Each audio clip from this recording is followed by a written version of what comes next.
Today, I'm going to share with you 3 extremely haunting stories about people who witnessed death up close, and then how that experience completely altered their entire perspective about what is possible in life. But before we get into those stories, if you're a fan of the strange, dark, and mysterious delivered in story format, then you've come to the right place, because that's all we do, and we upload 2, 3, even 4 times every week.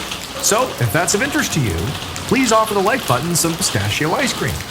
But actually fill their ice cream cone with wasabi. Also, please subscribe to our channel and turn on all notifications so you don't miss any of our weekly uploads.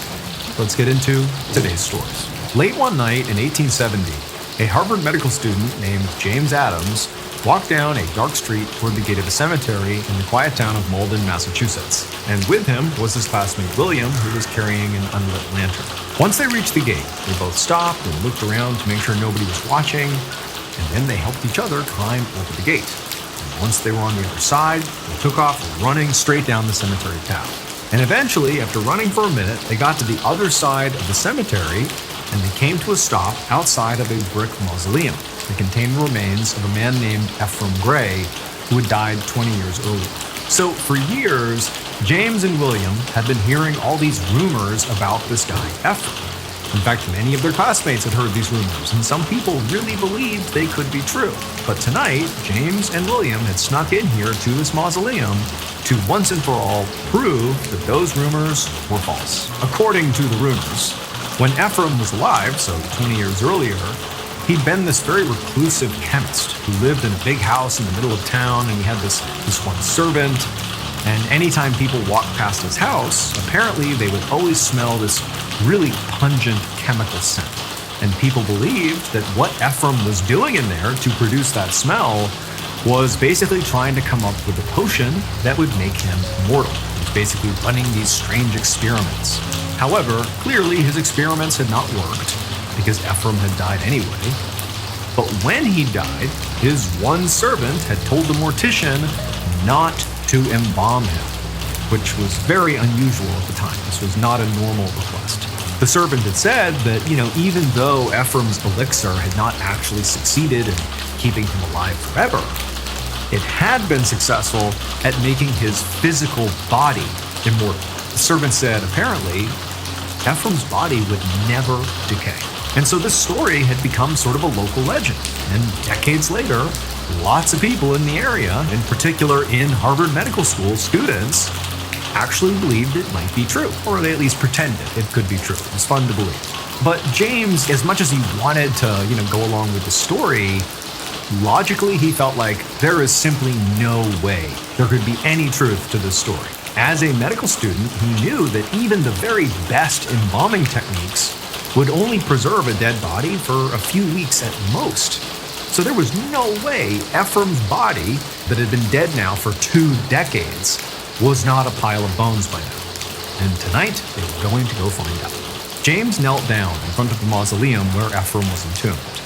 And William struck a match and lit the lantern he had brought with him. And immediately the light from the lantern, it illuminated the door that led into the mausoleum, and they saw it was sealed shut with a padlock. So James, who's knelt down right next to the door, he pulled out a small hammer and a chisel, and he began to work on this lock. And eventually, he popped it open, he took the lock and put it on the ground, and then he stood up, and he and William were like, all right, here we go. And they pushed the door, and it slowly swung open. James stepped inside first, with William right behind him, holding up the lantern. And the space was cold and musty, and it was this kind of claustrophobic, all brick space that was covered in cobwebs. And on each side of the inside of this mausoleum were these big shelves with caskets sitting on each shelf. These were all different relatives of Ephraim's, and there were nameplates attached to each of these caskets. And so very quickly, James and William, they began looking for the right casket that contained Ephraim. And eventually, they found the right one, and they're sort of nervous at this point, but they're like, all right. And they got to either side of this casket, and together they pulled it off the shelf and put it down on the floor. And so James and William, they both went to the same side of the casket. And William, he's holding up his lantern, and they look at each other. They're like, all right, here we go. And James reaches down, and he opens up the casket. And when they see what's inside, they can't believe it. Inside of this casket was definitely Ephraim's dead body. But even though Ephraim's clothing had clearly decayed into stringy brown mush, Ephraim himself did not look like he had been dead for 20 years. His skin was white and smooth, and there were no signs of decomposition on his body whatsoever. He was pristine. In fact, he looked like he was just sleeping. He could just open his eyes and he'd be just fine. And so James and William are so spooked by this that they just instantly slam shut the casket, they turn, and they sprint out of the mausoleum, they flee the cemetery, and they pledge to never talk about this again. However, for the next few months, James just could not get the image of Ephraim's impossibly well-preserved body out of his head. Now, he still didn't believe the rumors that somehow it's because of some potion that Ephraim drank that's made his body immortal or something. But he read every chemistry book in the Harvard Library and could not find a scientific explanation for what he had seen. At the same time, James had another stress, which was he knew the Malden police were investigating the break-in at the mausoleum, and he was terrified that at some point, he and William were going to be found out. Desecrating a grave was a crime, and if James was actually arrested for it, he would get kicked out of medical school. But weeks turned into months, turned into years, and no police showed up at his door, so nobody figured out that he or William were involved in this break-in. And also, over this time, over these many years, he never figured out what actually had caused Ephraim's body to be that well preserved. But eventually, they just moved on with their lives. James graduated, he became a doctor, and he really just sort of forgot about the Ephraim thing. He just moved on. Until 30 years later, in 1900. At that point, James was in his 50s, and he was a successful doctor with his own medical practice in Boston. And one day, he was sitting in his office, catching up on some paperwork, when he heard a knock at the door. And so he called for whoever was out there to come in, and when the door opened up, he was very surprised to see a police officer. The officer told James that he was from the Malden Police Department, and he was looking into an unsolved break-in at the cemetery from 30 years earlier. Immediately, James felt sick to his stomach, and he was about to just start lying, saying he had nothing to do with it. But before he could say anything, the officer just said, "Look, multiple people in town have already told us that you and your friend William were responsible for that break-in." At this point, James knew he was caught, and there was no point in lying. Clearly, this officer knows what actually happened. And so James just rushed to explain sort of why they did it. He just said, look, there were these rumors that the body of Ephraim Gray didn't decompose because he apparently drank some immortality potion, and we thought it was crazy, so we broke in just to look at the body. We just opened the casket, looked at the body, we shut it, we ran out, that was it. But the officer, after hearing this story, just narrowed his eyes and stared at James like he didn't believe it. And then when the officer went on to explain exactly why now, 30 years later, they were taking another look at this break-in, when he explained that, James literally just could not believe what he was hearing. So it would turn out the Malden Cemetery was in the process of being relocated. So workers were going through and moving every single grave. But when they got to Ephraim Gray's casket, they noticed it was unusually light. So they opened it up and found it was empty. There was no sign that anybody except for James and William had ever tampered with that mausoleum. And so basically, James and William were being accused of stealing Ephraim's body. But they both swore they didn't do that. They said they just went in, they looked at the body, were shocked that it had not decomposed, and they ran out. They didn't take the body. But police, during their investigation, saw that nobody else tampered with this casket except for James and William. So where did the body go? It was almost like Ephraim had simply woken up one day, looking as fresh as ever, opened up his coffin, and just walked out. And despite all of James and Williams' skepticism and all their medical training, they couldn't help but wonder if maybe somehow Ephraim's immortality potion had finally kicked in.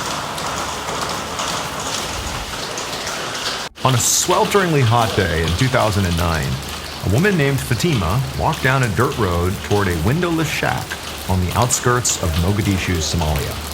She was holding the hand of her 17-year-old son, Abdi, and as they got closer to the shack, she kept squeezing his hand tighter and tighter because Fatima was afraid. And what she really wanted to do was just turn around and run back home. But she knew she had to keep going, because what was waiting for them inside of that shack was really her only chance to save her son's life. So Fatima and her son, they continue walking down the road, and they eventually reach the shack, and they go around to the front of it, and there's this metal door that was blocking the entrance. And Fatima, took a deep breath to steady herself, and then she knocked. And a few seconds later, a man opened the door. The man quickly greeted Fatima, but then with a very grim expression, he looked at Abdi, her son, and he pointed at him, and he said, "Are you ready?"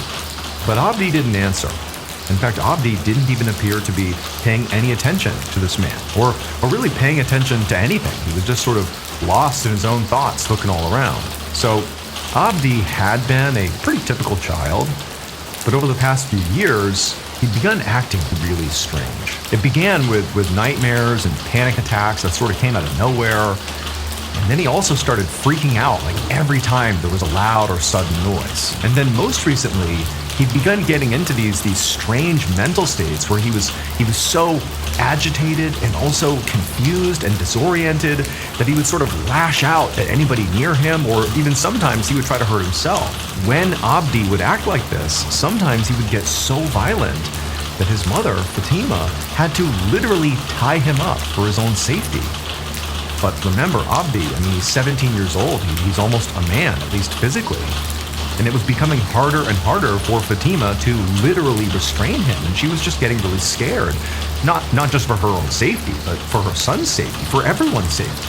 Now, Fatima had taken her son to every hospital in Mogadishu, but the infrastructure in Somalia had been devastated by 2 decades of civil war. And so these hospitals are really nothing like the hospitals you would see in the West.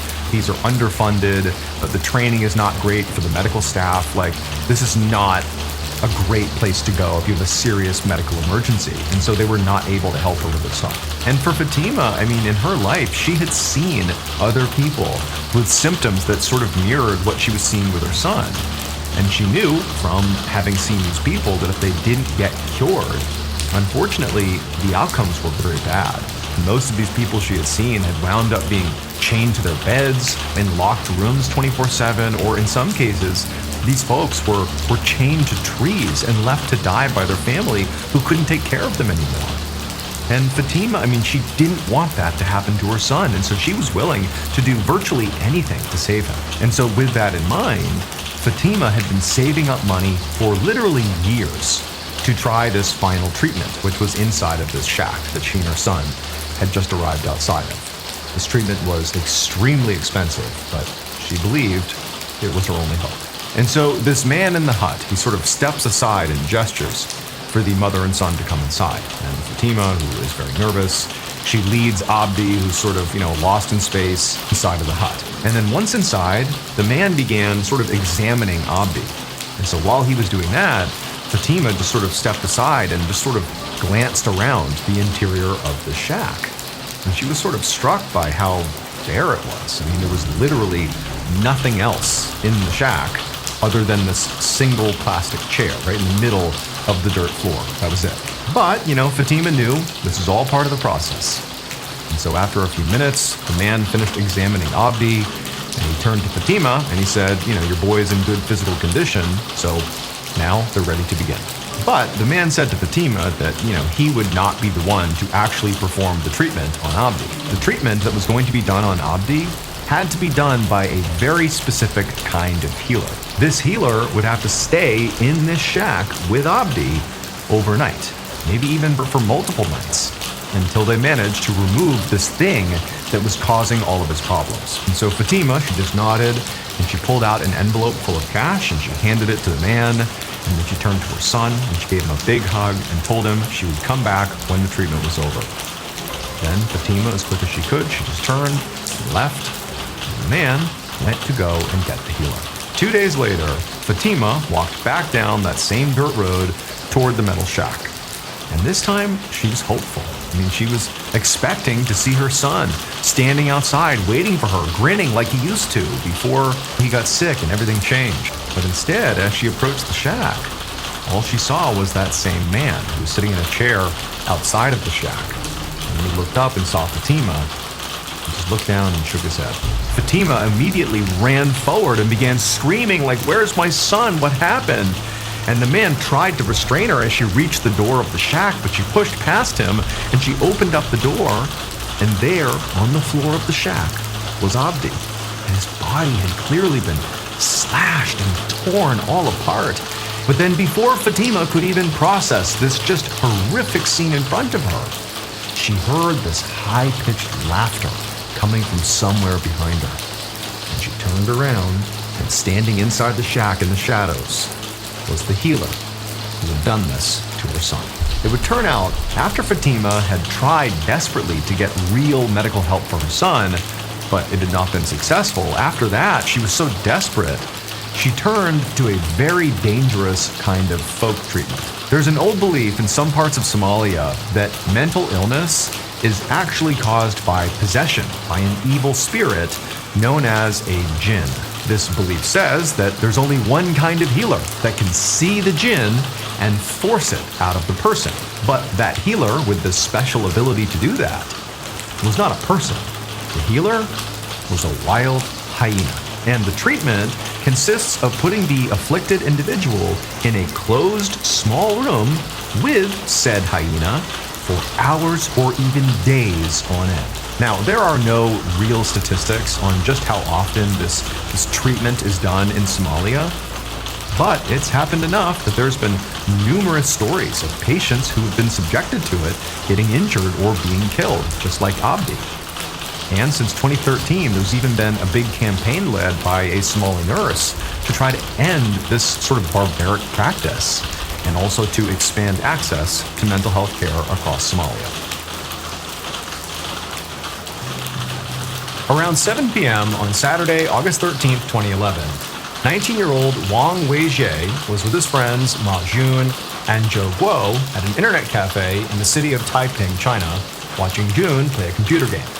Now, Weijie and his friends went to this cafe a lot, and today they had literally been there for hours by this point. But now, as Jun finished up the game he was playing, Guo announced that he was actually ready to go do something else now. So the three of these guys spent a lot of time together, whether it was at an internet cafe or elsewhere. They were like really close friends.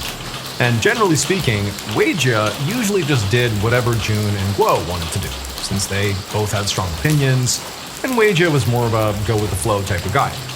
And so now, as Guo decided they were done with games, Weijie was just like, all right, cool. Well, why don't we just head back to one of our places just to hang out? But Guo, he shook his head and said, no way, like it's Saturday. They didn't have to be up for school the next day, and so they could stay out all night if they wanted to. And so he said, like, we gotta find something really exciting to do. Like, we gotta make the most of this night. Now, nobody had like a great idea of what was gonna be super exciting. And so Guo was like, all right, well, for now, like, let's just go outside and we can smoke first, and then we can go from there. And at this, both Jun and Weijie just nodded in agreement. Like, okay, that's the plan. But in reality, Weijie wasn't really sure if he felt comfortable staying out all night tonight.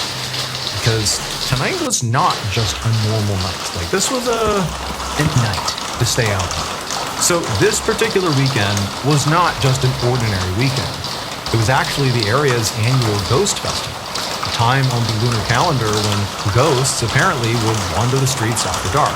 And Weijie's family, along with his friends' families, and frankly a lot of other people in this area, they took this festival really seriously. They believed the ghosts really were out wandering the streets after dark because they were just very superstitious. In fact, in this area, this festival was taken so seriously that businesses would often close early so people could safely make their way home before nightfall. Now, Weijie himself didn't really necessarily believe in ghosts, despite his family appearing to very much believe in them. But the reality was just not a guy who ruffled feathers. He with the flow. He was a rule follower. So in his mind, he was thinking, it's the Ghost Festival. Kind of don't want to stay out late tonight. But now, Guo was already making his way towards the exit with Jun, and so Weijie didn't bother to argue. Instead, he just followed right along, and they went outside to smoke. About an hour later, Weijie was sitting in the passenger seat of his own car with Jun behind the wheel and Guo in the back, and they were driving down a road in the outskirts of town. And by this point, the sun had set, And so now they were officially in Ghost Festival territory. Like, presumably there are ghosts out now out on the roads. So after leaving the internet cafe, the three of them, they had a smoke. But then as they're out there, they come up with a thing idea for how to spend the rest of their night out. All they came up with is, oh, let's just like get in the car and drive around and maybe we'll figure out something to do.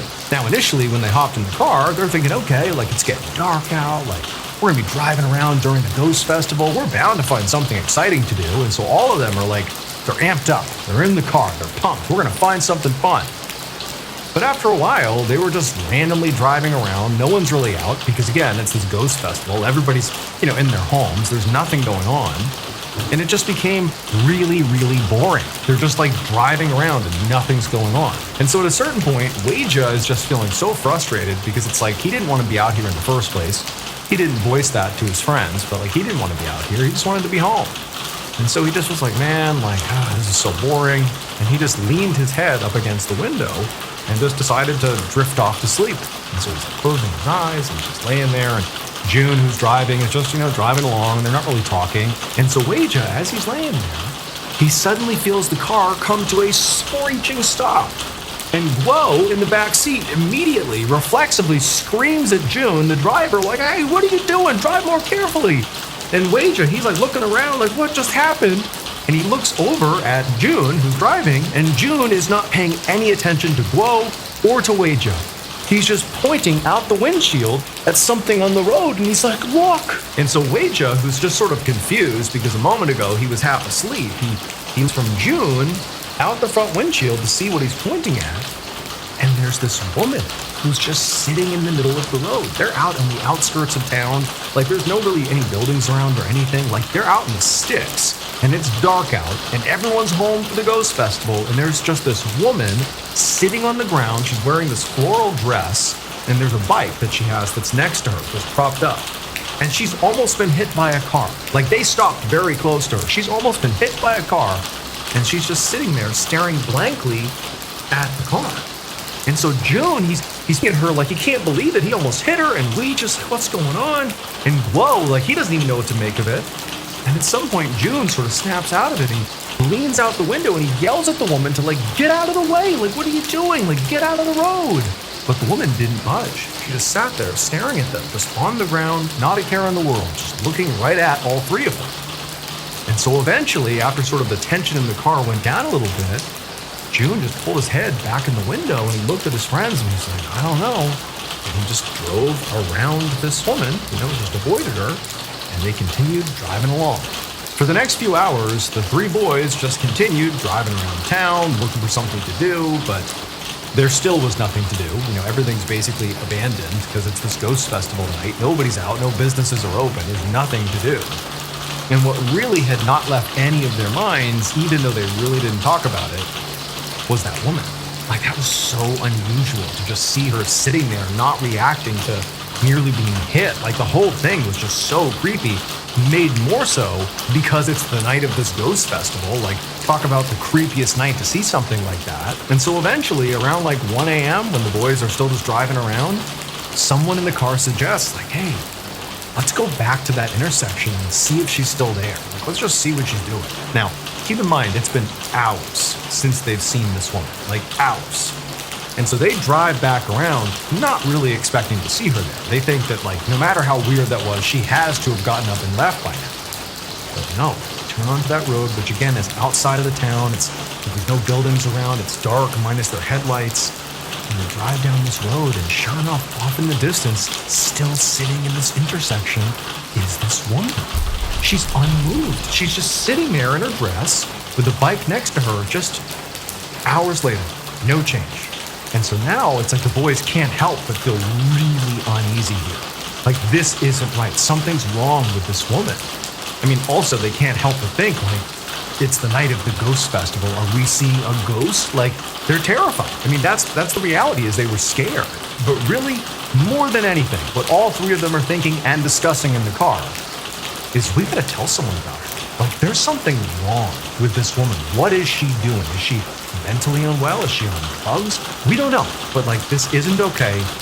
We gotta tell someone. But for now, the three boys decided that they had had enough fun for one night, And they drove to June's house, and they just all crashed there, determined to figure out what to do with this woman and what they saw the next day. And so several hours later, the boys wake up, they make their way into the kitchen because they can hear June's mom is in there making breakfast. And right away, June tells his mom what happened the night before. And as he's regaling her in the details of the story, June and Flo also chimed in with their perspective. And then after they were done telling June's mom, they all sort of expected her, being an authority figure, to what to do. That she would very likely say, okay, we need to call the police, or we need to call a hospital, or we need to call some other authority figure and handle this professionally. But she didn't do any of that. Instead, she just kind of looked at the boys and she said, "You saw a ghost."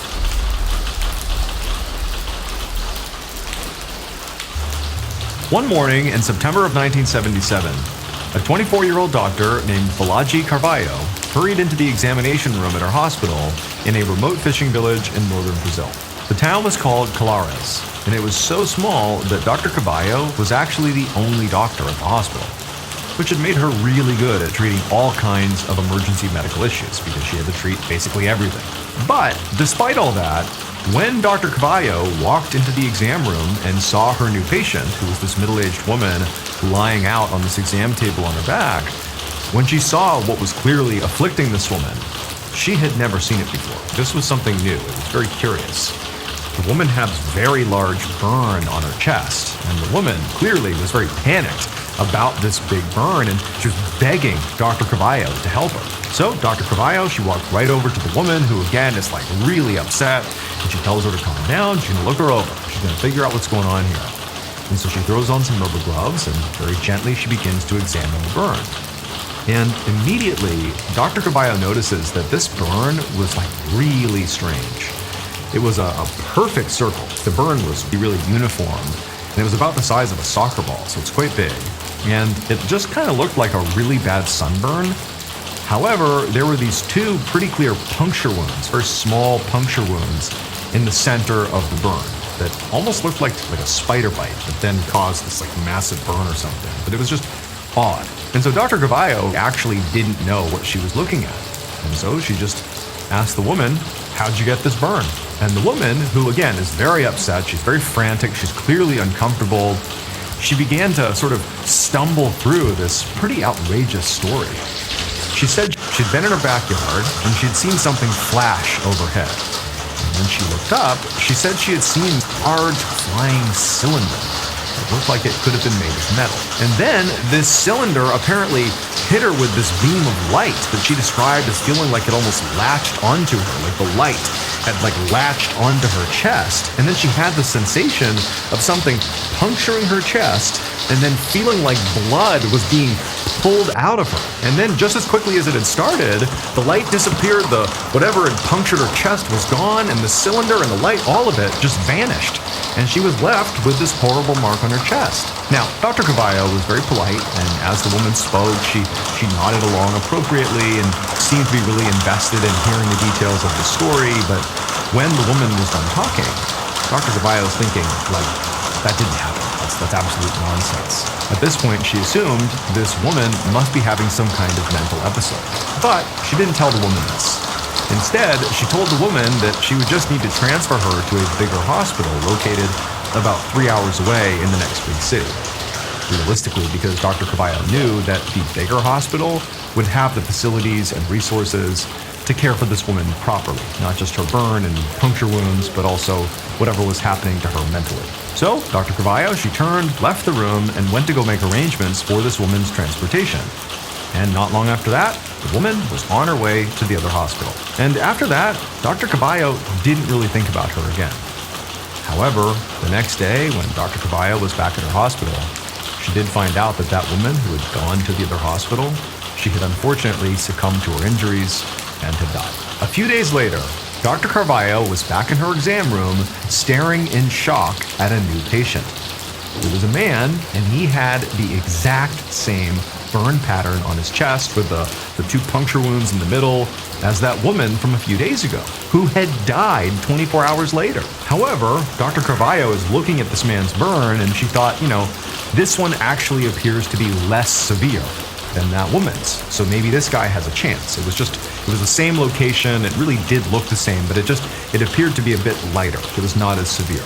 And also the man himself seemed very calm. He was not hysterical the way the woman had been. He was just like, yeah, I have this burn. And so not only does Dr. Carvalho feel hopeful that she'll be able to actually treat his injury right here in her hospital, but also she's like, he's so composed, the patient, he'll be able to tell me what really caused this mark on his chest. And probably whatever happened to him is what happened to this other woman. And it certainly was not some cylinder in the sky. There's got to be a real explanation here.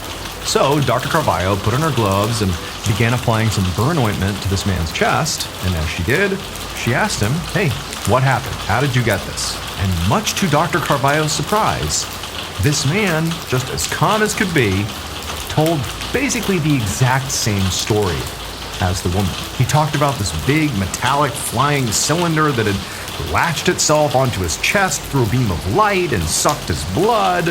It was the same story. Now, Dr. Carvalho was used to patients periodically lying about how they got hurt, but usually their lies were to make the story sort of more reasonable, not less so. So for Dr. Carvalho, what she's thinking is, I don't know what to believe, but clearly something really weird was going on here. But she had no idea what. And over the next few weeks, it only got stranger, because more and more patients came into the hospital with these big circular burns. It got to the point where Dr. Carvalho, basically every single day, was treating a new patient who apparently had been attacked by some blood-sucking UFO. By November of that year, the entire region was completely freaked out.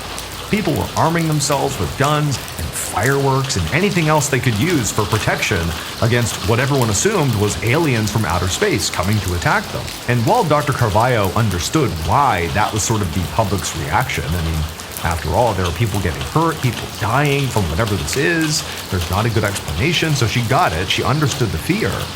But even though she's on the ground seeing this every day, she's still thinking there's got to be a reasonable explanation for this. It's not blood-sucking aliens. There's got to be something that explains this. Then, one night in late November, Dr. Carvalho left the hospital and began heading home for the night. And as she was walking, she decided she would take the long way home. That way she could walk along the beach and clear her head.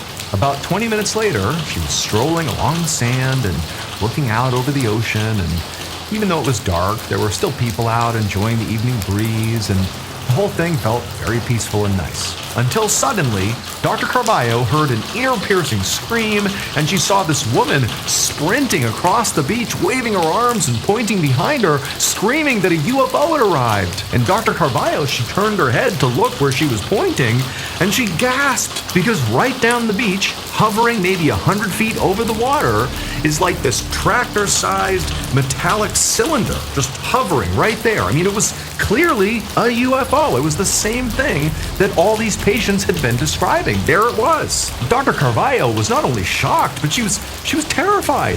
And everybody else on the beach, as they began to see this thing, they just started panicking. It was complete pandemonium. People are screaming and running for cover, trying to get away as fast as possible. But Dr. Carvalho, despite instinctively wanting to run away with everybody else, she had this thought that this is my moment. This is the time for me to go get a better look at this thing and figure out what in the world is going on. Figure out what this thing is that's clearly responsible for all these attacks. And so Dr. Carvalho began running towards the UFO. Everybody else is streaming past her, going the other way. She's running towards it until she was basically standing right underneath it. And she stared up at this flying cylinder, 100 feet above her, and she felt this overwhelming sense of awe, because this was unlike anything she had ever seen in her life. She knew that whatever this was, it definitely did not originate on Earth. And so Dr. Carvalho, for a few more moments, is just standing there staring at this thing, until suddenly the UFO just flew off and disappeared. The Brazilian military would come to Colares to investigate these UFO sightings, and they discovered that all told, more than 400 people were burned by what they described as these mysterious beams of light coming from these flying cylinders. And several of these people died. As for Dr. Carvalho, she was never attacked by, a beam of light from the cylinder. But after her encounter with it, she would go on to tell newspapers that she fully believed that what she had seen was a real UFO, like not from Earth. The government investigation into these events came to be known as Operation Saucer. However, Operation Saucer never actually offered any explanation, really at all, for what the UFOs might have been. Today, the Brazilian government claims that they have fully declassified all the documents from Operation Saucer. But one military official who was involved in the operation claimed that some evidence was still kept secret from the public. At 5 a.m. on the morning of December 5th, 1957, a 74-year-old woman named Frances Bowles woke up in her bedroom near San Francisco, California. And before she opened her eyes, Frances just had this feeling, this sense, that somebody else was in the room with her. But she wasn't bothered by this because she knew it had to be her husband, Gene. So Gene was 82 years old, and he'd been really sick for the past couple of years. And recently, he'd begun sleeping in their guest bedroom, so he wouldn't wake Frances up with all his tossing and turning at night. But then in the mornings, he would often come and join her in bed. And so she's assuming that's what's going on. Gene must have joined me in the middle of the night, and he's next to me in bed. However, when Frances did open her eyes, she saw there was someone else in the room, but it was not Gene. So Frances was lying on her side on the edge of the bed, looking outward. And her perspective, from her head, the way she was positioned, is she was sort of looking down towards the ground when she first opened her eyes. And the first thing she saw when she was looking off the side of the bed were these very distinctive shoes standing, with somebody's legs right next to the bed, basically standing facing her. And she sees these old-fashioned polished dress shoes with very thick heels and a piece of gray fabric buttoned over the ankles, like the way men used to wear back in the late 1800s. So these are distinctive and old shoes. And it was actually these shoes that immediately gave away that this was not Gene, because Gene did not own a pair of shoes like that. Frances would know. And as her eyes traveled up from these strange shoes, she saw this was clearly a man, and he had skinny legs, and he was wearing black and gray striped pants, and he had a very small body overall, and he was wearing a white vest with a long black coat with coattails. And then as Frances finally reached this head, she saw he had these strikingly blue eyes, and he was looking right at her, and he had this almost mocking grin on his face. And Frances has no idea who this person is. There's a stranger in her house. She's thinking he's broken in. What's he gonna do to me? And she just sat up in her bed, and she looked at this guy, and he leaned forward, and he just kind of continued to smile, and he said, "I'm here for Gene." Frances just began to scream at the top of her lungs, but this man, this strange little man with blue eyes, just began to laugh, and then to Frances's total disbelief, he vanished. A second later, Frances heard footsteps, and then the bedroom door flew open, and Gene burst in, asking what was wrong. And without thinking, Frances blurted out that there had been somebody in her room. But as she told Gene all about this strange little man and his weird outfit with his blue eyes, and how he vanished, she started to realize that what she was saying sounded absurd. And from Gene's expression, she could tell that he did not believe it. He's thinking, you were having a dream. Clearly, there's no way this happened. And so even though to Frances, the experience she had just, by the time she was done telling the story and sort of going over it with Gene, she was starting to think that, maybe she had like a very lucid, vivid dream. However, just to be safe, Frances and Gene spent a few minutes walking all around the house, making sure nobody else was here, and also looking for, any signs that maybe somebody had broken in, but there were none. However, Gene did find that the front door was unlocked, which definitely was not something he did. He remembered locking the door before bed, and Frances said she never unlocked it, so that was sort of a strange thing. But other than that, the house was in normal order. And so Frances and Gene, they didn't really know what to do. I mean, they did debate calling the police, but they had no evidence that this actually happened, and they both agreed that the story was just too strange for anyone to believe. And so by 7 a.m. that morning, so just a little while after this whole thing happened, Frances felt pretty convinced that there had been no little man in a room with blue eyes, and this really had just been a very lucid, horrible dream. And so the two of them began to go about their normal morning routine when Gene really started to feel sick. I mean, he was already not doing well in the weeks prior, but he really just started to really quickly. This is like 15, 20 minutes after this little man has popped up in her nightmare or whatever. Gene starts falling apart to the point where Francis actually called his doctor and said, "You got to come here right now. Something's wrong with Gene. He's falling apart here." By 8 a.m., when the doctor showed up, this is now about an hour after, Francis has had whatever experience she had, whether it was nightmare or real, they don't know. But this is an hour later, the doctor shows up, and by this point, Gene is like wrecked. He's practically on his deathbed. He's falling apart. He gets rushed to the hospital, and all day that day, they're trying to save him. But by the very next morning, he had died. And then as time went on, whenever she would think about that strange experience, the man in her room, she would just rationalize it and tell herself that that was just her own mind's way of working out her anxiety over Gene's mortality. I mean, after all, he had died literally within 24 hours of that vision, and so maybe that was just her mind's way of getting ready for Gene's death. However, despite telling herself the story and feeling pretty good about that being what this whole thing was, what she could never quite figure out was how her subconscious had created such a strange character with such a weirdly specific wardrobe. She knew she had never seen anybody like that before in her whole life. So how did her mind come up with this really vivid character?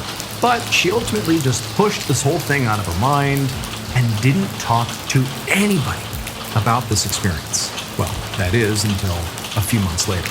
Late one night in the spring of 1958, so a few months after Gene's death, Frances and her 46-year-old daughter, whose name was Jane, were driving down a freeway in Northern California, coming home from a road trip they had taken as sort of a celebration of Gene's life. And so as they're driving along, both women are looking out the window, they're not really talking, and the radio wasn't on, and so the only sound was the sound of the tires on the road. It's just very quiet.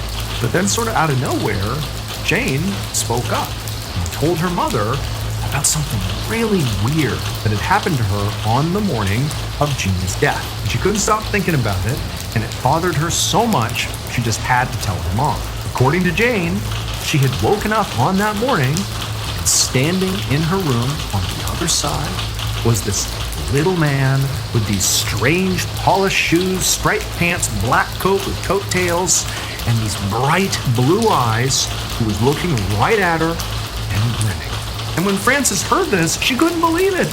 And she blurted out to her daughter that she had never told anybody except for Gene, but on that morning, she had seen the exact same man in her bedroom. And so for the rest of the ride, the mother and daughter just compare notes, talking about the whole experience, exactly what they remember, exactly what he looked like, how they felt, like what they thought it meant. And then at some point, towards the end of this sort of revelation they're both having, where they're both realizing they've had this shared experience, Frances says something that catches Jane's attention. Frances says, "Yeah, and then, right before he vanished, he told me he was here for Gene. And then, your dad died 24 hours later." And Jane, when she heard this, she goes quiet, and she looks at her mom, and she's like, "That's not what he said to me." And Frances is like, "What do you mean? What did he say to you?" And Jane, she's just looking straight ahead, she's driving, and she goes, "I'm here for Jane. He was here for me." For a moment, the car just went totally quiet, and neither woman knew what to say. But then Frances was like, "Well, wait a minute. I know the little man said to me, 'I'm here for Gene.' And then 24 hours later, your dad died. Gene died." And so it sort of seemed like they were connected. And you're saying that the same thing happened to you. You've had the exact same experience as me on the same morning, the same time frame that I know he said, "I'm here for Gene," and you think he said, "I'm here for Jane," but you're still alive, and that was months ago. You must have just misheard him. He must have said, "I'm here for Gene," same as me, and you just thought he said Jane. And so pretty quickly, both women agreed that that had to have been what happened. They had the exact same experience, and in both cases, this guy has said he's here for Gene. Has to be what happened. However, Frances would be wrong, because on December 7th, 1958, exactly a year and 1 day after Gene died, Frances's daughter, Jane, died as well. it would turn out she had not been perfectly healthy as she and her mother believed when she saw this little man in the strange outfit with the blue eyes. She had had cancer that likely had just cropped up but had gone undetected, and now, by the time doctors were realizing she had it was too late. It had spread to the point where there was nothing they could do. Following her daughter's death, Frances was so overcome with grief that she poured her energy into basically just telling everyone she could about this little man that she had seen before her husband's death and her daughter had claimed to have seen before she died. It just felt like, we gotta tell people about this, like what happened? And she even ended up writing to a journalist to try to get this story out there, to try to figure out what the heck that was. However, nobody came forward with any sort of meaningful explanation about what this experience was, what it meant, how real it was. No one knew what to make of it.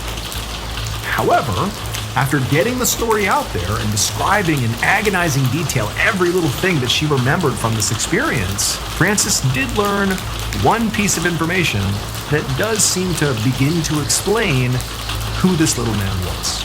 That man's outfit, the old-fashioned dress shoes, the striped pants, the white vest, the black coattails, is actually the uniform of a very specific profession. The little man with the blue eyes was dressed exactly like a 19th century undertaker. Thank you so much for watching. Let me know what you thought of today's episode in the comments. And remember, we have hundreds of videos for you to binge right now. But if you're looking for a recommendation from me of that one video that's worth your time, well, it's this one right here. So give it a watch. All right, until next time, see ya. On the afternoon of January 28, 1945, an Australian reporter named Robert Cheney sat on a wooden bench inside of a small, cramped room in a swelteringly hot church in Brazil. He was squeezed shoulder to shoulder with several other reporters and a few doctors who were wearing white coats.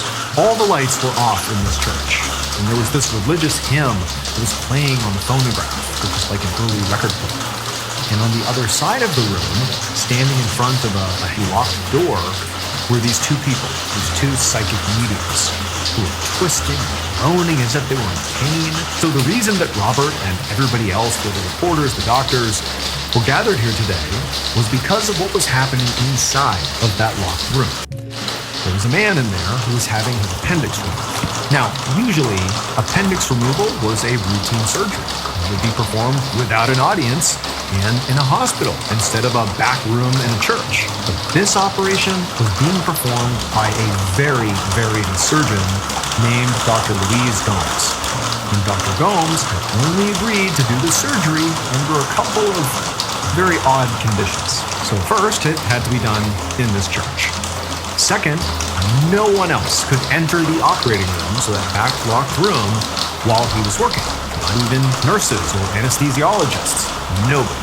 And third, the only people Dr. Gomes would communicate with during this operation were those two psychic mediums standing outside the door. They wouldn't even be in the room with him, they'd be outside. And so after all these conditions were agreed to, before the surgery, the two mediums worked with the doctor to gather all the supplies and made sure they were in the back room.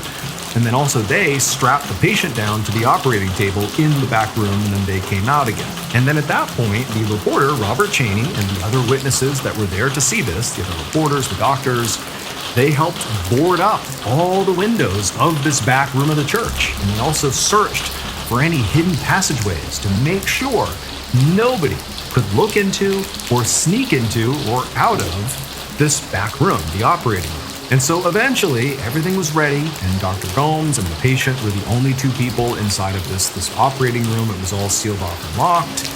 And then the instructions had been given to, Robert Cheney and the others to just take your seats in the church and wait. And so that's what Cheney and the others did. They just sat there, sort of listening and watching, and nothing was going on. There's just this hymn playing from the phonograph, and the mediums are doing like weird stuff in front of the door, apparently communicating with the doctor, but the whole thing was just sort of absurd.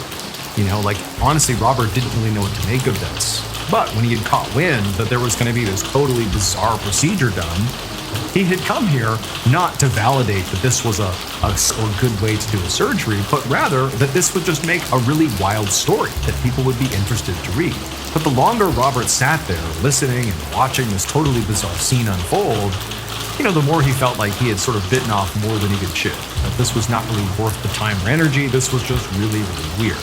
However, as he's sitting there, sweating in the heat, just sort of waiting for this thing to be over, whatever it was, he overheard a couple of the doctors who were witnesses to this, along the pew with him, talking about Dr. Gomes. And what Robert heard is that these doctors are like, there is no way Dr. Gomes can perform this surgery. Like, he's not capable of performing this surgery. It's not possible. Not to mention, the doctors are also saying that, generally speaking, attempting to perform an appendectomy by yourself with no anesthesia, no nurses, no techs to help, was also just a terrible idea. Let alone, again, Dr. Gomes can't do this. There's no way. And so Robert, after hearing these doctors talk, he just could feel like, oh man, this whole thing's really unsettling. Now it's just creepy. The sound of the hymn and the writhing around, presumably communicating with this famous doctor through the locked door. And it's like, please let this end. This is so awful. And he was just staring over at the mediums and the locked door, and suddenly the mediums just stopped. But Robert just continued to sit there with the other witnesses for over another hour. They've been in there now for 2+ hours, and it's just this horrible scene. But eventually, this booming voice came out of the back room. Doors weren't open yet. It was just coming from inside of that room, and the voice yelled that the operation was now over. Robert, at this point, looked over at those two doctors who had sort of voiced their own concerns, and they kind of exchanged a look like, what are we going to see in there? But they had waited this long, they really wanted to see, so they all stood up, and they made their way over to the door. When they got to the door, the two mediums stepped out of the way, and then one of the two doctors that was with Robert, they just reached down and tried the door handle, and they found it was now unlocked. And so the lights are on at this point inside the church. This is the first time they're going to see what's inside of this, magical operating room, and they the door, and the doctors walk in, and follows right behind them, and they look around, and at first it was just really weird. There was really nothing strange in the room. The patient is right in the middle of the room. He's on an operating table. He has fresh stitches right on his side, suggesting he's just had surgery. And literally next to him on the table is a jar with his appendix sitting inside of it, floating in liquid. The surgery had been a success. The patient was okay. However, there was a catch. The surgeon, Miss Surgeon, Dr. Gomes, was nowhere to be seen. He was not back here. And the reason is Dr. Luis Gomes was dead. He died 19 years earlier. And it was because the surgeon was dead that all these people, Robert, the two doctors, the other reporters, it's why they were brought here, to bear witness to this unbelievable thing. Because the people who organized this knew that if they didn't have witnesses, nobody would ever believe that this had happened. Even though a dozen witnesses, including Robert Cheney, those doctors, the other reporters, were there in the church that day, and they swore that no living doctor ever went in that back room. They didn't go in during, before surgery. Nobody came out, even though they swore, basically, that the patient was effectively alone in that room. Despite that, X-rays would confirm that the patient had an appendectomy on that day, that his appendix really was removed, and apparently it was removed by a very highly skilled surgeon. And so, this remains the only surgery on record to have been officially performed by a ghost. One night in the fall of 1966, a 30-year-old man named Sam and his 3 friends snuck along the banks of the Eel River estuary near Eureka, California. And when they found a good spot to fish from, they put down all their fishing gear and opened up their tackle boxes. All 4 of them pulled out these special glow-in-the-dark lures, and they tried to stay as quiet as possible as they attached these lures to their fishing rods and then slowly waded out into the water. So Sam and his friends had to be really quiet and very careful as they did this, because what they were about to do was actually illegal. Now, they were going there to fish for salmon, which that in and of itself was not illegal. But doing it at night here was. And that was because the salmon at night would all gather together in this deep, slow-moving spot in the river to sleep. And so they were extremely easy prey. You could practically just walk out and hit them over the head, and there you go, you got a salmon. And so on the one hand, it was sort of unethical. It's not really fishing anymore. It's just like smashing a fish in a barrel, basically. But more than that, it was very easy to overfish the salmon in this river if there wasn't rules protecting them at night.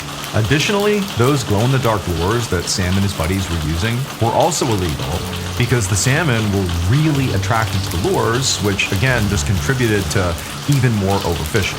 And also, keep in mind, a glow-in-the-dark lure could only really be used at night. And so again, it's sort of like you can't fish at night and you definitely can't use these lures. That's like a big no. But while Sam and his buddies were definitely aware of these rules in place that protected the fish, the reality was they didn't really care. They were here about to go fishing, so obviously they didn't care. And the reason for that is they made a lot of money by catching a lot of these fish at night and then selling them illegally. And so for weeks now, they had been sneaking into this part of the estuary every night to fish. And in fact, just to ensure they were successful, they had even begun bringing out lookouts with them, who were hiding along the road that led to the estuary to tell Sam if any fish and wildlife officers were out on patrol, in which case they would obviously stop and flee. And so now, Sam and his friends cast their lures into the river, and within a few seconds, Sam had a bite. Unsurprisingly, the salmon are literally right there sleeping, right for the picking, and it took all his strength to reel in this catch because the salmon in this estuary were huge. Some could weigh up to 100 pounds. But eventually, Sam was able to wrestle the fish back up onto the riverbank, and then as soon as he had this monster up on shore, he cast his line again. About an hour later, Sam and his friends had caught so many fish that Sam wasn't even sure how they would carry all of them back to the truck. So he decided it was probably about time to call it a night. So, just for good measure, he cast his lure one more time into the water, and like always, he got a bite right away. But this time, when he began reeling it in, there was way more drag on his lure than he had ever felt before, even with some of the biggest fish he had ever caught. And this was like a monster. And so Sam, he could barely turn his reel. He could barely get this thing to move in the water. And then he's thinking, I have caught, for sure, the biggest salmon I've ever caught in my life. This is incredible. And so he calls out to his buddies, like, get a net ready, like, come over here, get ready to catch this thing, it's huge. And his buddies are all excited, they got their nets ready, and he's reeling, and they can hear the sound of the water splashing. They can barely see, it's dark.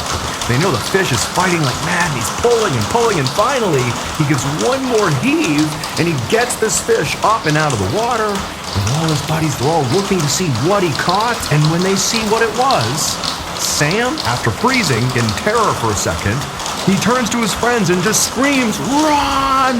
It would turn out Sam had not caught a gigantic salmon. In fact, he hadn't even caught a fish at all. What he really caught was a game warden with the United States Fish and Wildlife Service. Warden Terry Grosh, he knew that poachers were illegally fishing salmon at night along the estuary. And these poachers had lookouts hiding all over the place. And so none of the wardens had been able to catch these poachers before they were able to escape. So Warden Terry Grosh decided that he would need to take a more creative approach if he was going to catch these poachers.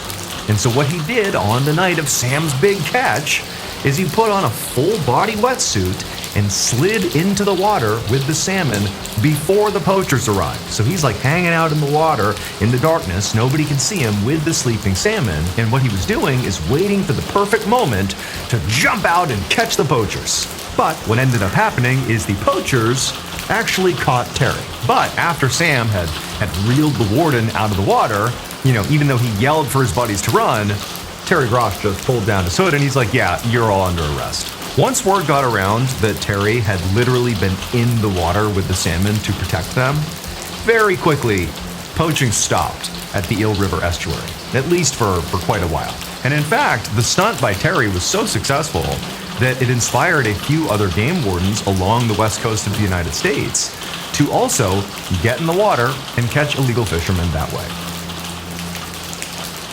First, all three boys were just shocked at how confidently and calmly she said this. Of course, they knew about the annual Ghost Festival, and of course, people in this town were very superstitious, including their own families. They knew this meant a lot, this festival.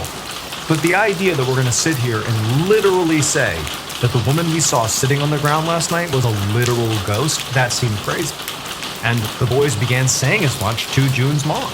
But June's mom was just really annoyed with them and just basically shot them down and said, look, you saw a ghost, but That's the reason you're not supposed to be out on the night of the annual Ghost Festival. It's why the businesses shut down. It's why we all go home before nightfall. You knew you weren't supposed to be out at night. You were. That's why this happened. Not to mention, these ghosts, they don't just wander around. They target people. You were targeted. Now, June's mother was not just throwing that out there. She was referencing one other aspect of this annual Ghost Festival that lots of people in this area believe, which was these ghosts that wandered around after dark on this one night of the year, they weren't just wandering around. They were looking for people to effectively latch onto. And so part of the reason people believed you need to stay in at night and avoid being out after dark is because if you basically interact with one of these ghosts, they could latch onto you and then you become its target. In some cases, people believe it just produces really bad luck for you for potentially months at a stretch. Some other people say that once you've been targeted by one of these ghosts, they may try to kill you. Specifically, they may try to drown you. And so no one really knew, but it was like this belief that you just never want to interact with a ghost because it could be very bad for you. And so June and Guo, they still tried to argue a little with June's mother, trying to tell her that no, this could not possibly be a ghost, but their voices seemed less forceful now, and Weijia, he was sitting there thinking like, actually, if that was a ghost, this kind of makes sense. It explains why she didn't react at all to merely being hit by a car. She just sat there. Also, why is she just sitting there? Strange activity for anybody to be doing. Maybe a ghost would do that. It also kind of explains why she was still there hours and hours later, just sitting in the middle of the road. Other cars must have gone by. This is not normal behavior. And so Wade's just thinking, wait a minute, maybe this was a ghost. However, just as Weijia really started to feel almost sick with worry about the seriousness of what had happened, he heard June's mom tell them, don't be afraid. She said, look, I know exactly what you need to do to stay safe. Later that same day, Weijia parked his car at a cemetery that was near June's house. And after he parked, he and June got out while Guo stayed behind in the car.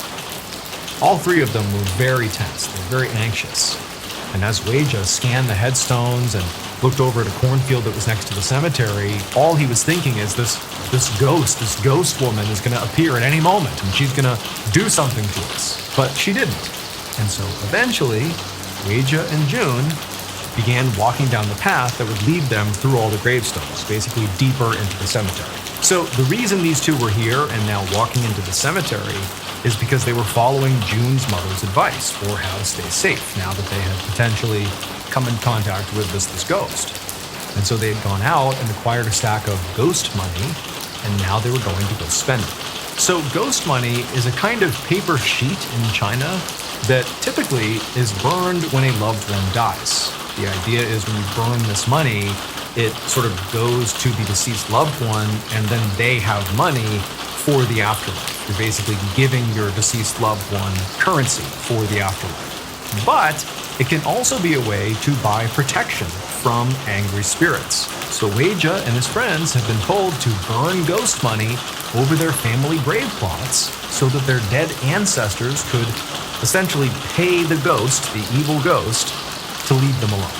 Now, they'd already done this at Guo's family plot in a separate cemetery, so that's why Guo was staying back in the car, and now they were going to do June's family plot in this cemetery.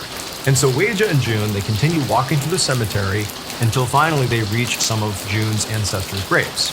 There, they knelt down, they pulled out their ghost money, and they began to burn the bills. And they're both just kneeling there, burning this money. And with each, bill that crumpled up and smoldered, both of them were feeling like this enormous wave of relief coming over them. And so for a little while, they're just burning their money. They're both looking down at the money on the ground. They're just kneeling there. But then at some point, Weijia just looked up. And as soon as he did, he froze. Because standing right behind June can't see this, right behind June is that woman in a dress. And she's looking at both of them. And Weijia was so scared, he shrieked, he jumped up and started running in the opposite direction. Now June is so startled by Weijia screaming that he jumped up ready to run away himself, but he's watching Weijia take off and he turns around because he could tell Weijia saw something behind him, but there's nothing behind him. And he's thinking he must have seen the ghost because why else would he react this way? But there's nobody here. And so June sort of put together, like, what's going on here? Like, Weija clearly spooked himself. We're in a cemetery after all. And he sees Weija, and he's running, and he disappears into the cornfield that was next to the cemetery. He's running, he's gone.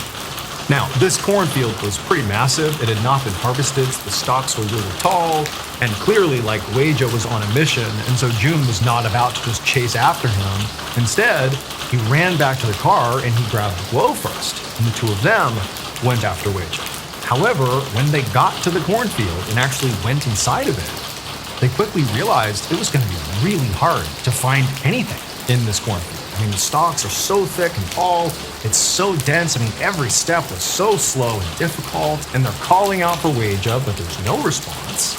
And so after several minutes of only moving, like 10, 15 feet or so into this cornfield, making no progress, the two of them are like, what happened to him? Like, either the ghost got him, or like maybe he's in hiding somewhere. Maybe he's convinced that the ghost is nearby and he's just being quiet and he's in hiding and he's somewhere in this cornfield, but we gotta find him.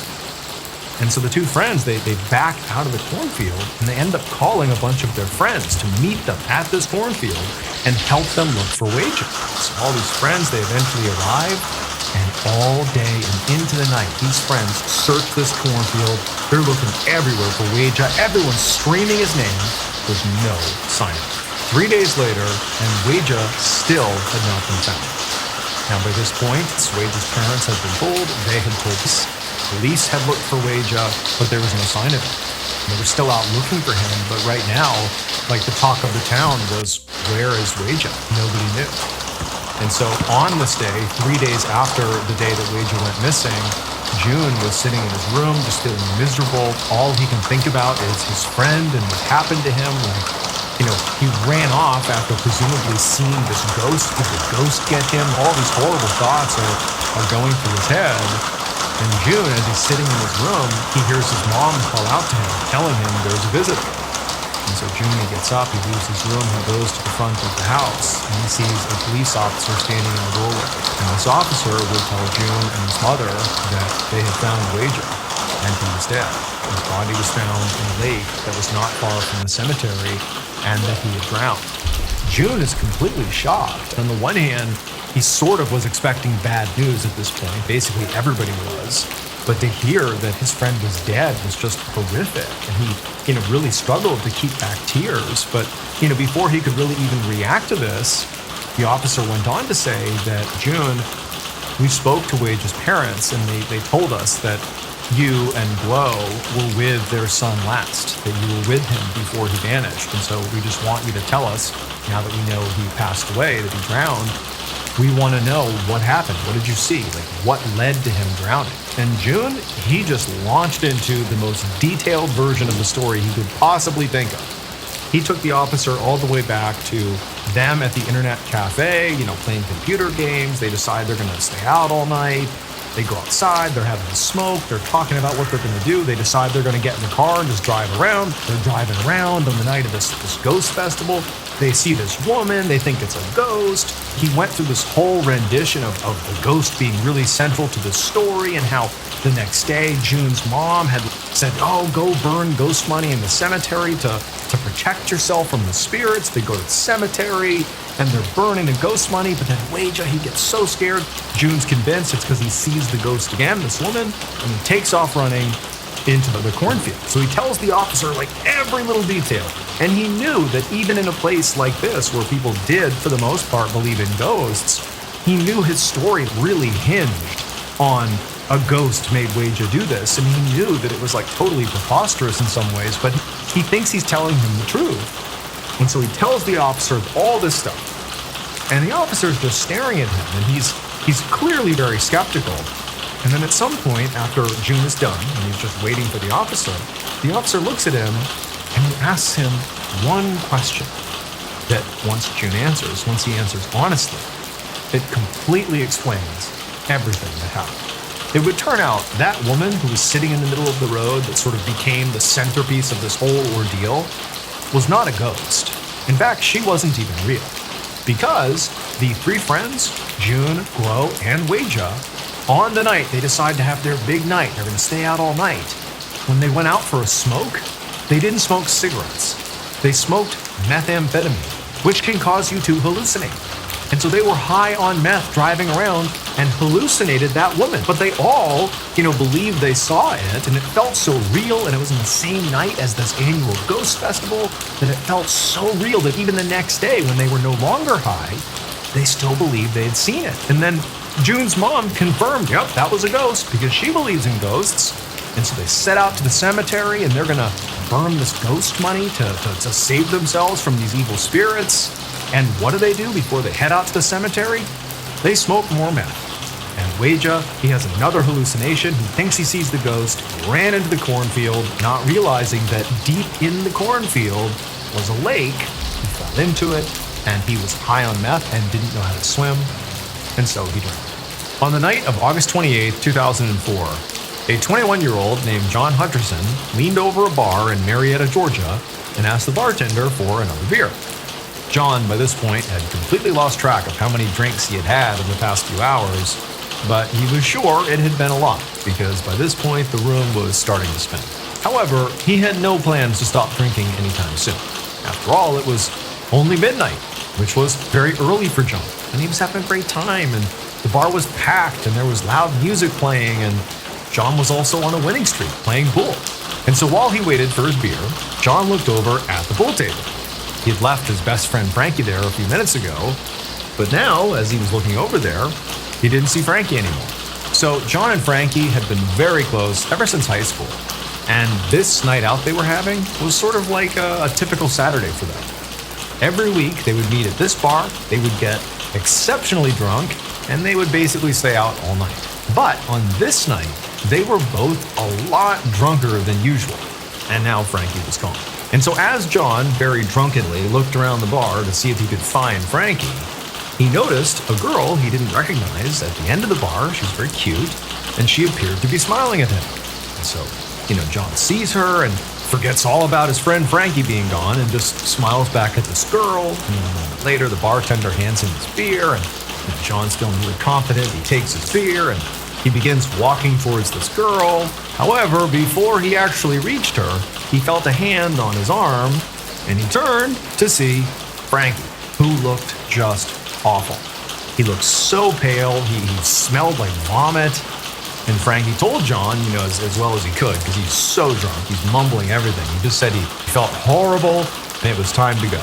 Now, John was really disappointed, because even though he was really drunk too, he wasn't as bad as Frankie. Like, John had not reached the nauseous and vomiting phase of extreme intoxication, and so he's thinking, man, there are a couple more hours till closing, and I really want to talk to this girl. But he was Frankie's bride, and Frankie had to go home, clearly, and so if he was going home, John had to go home too.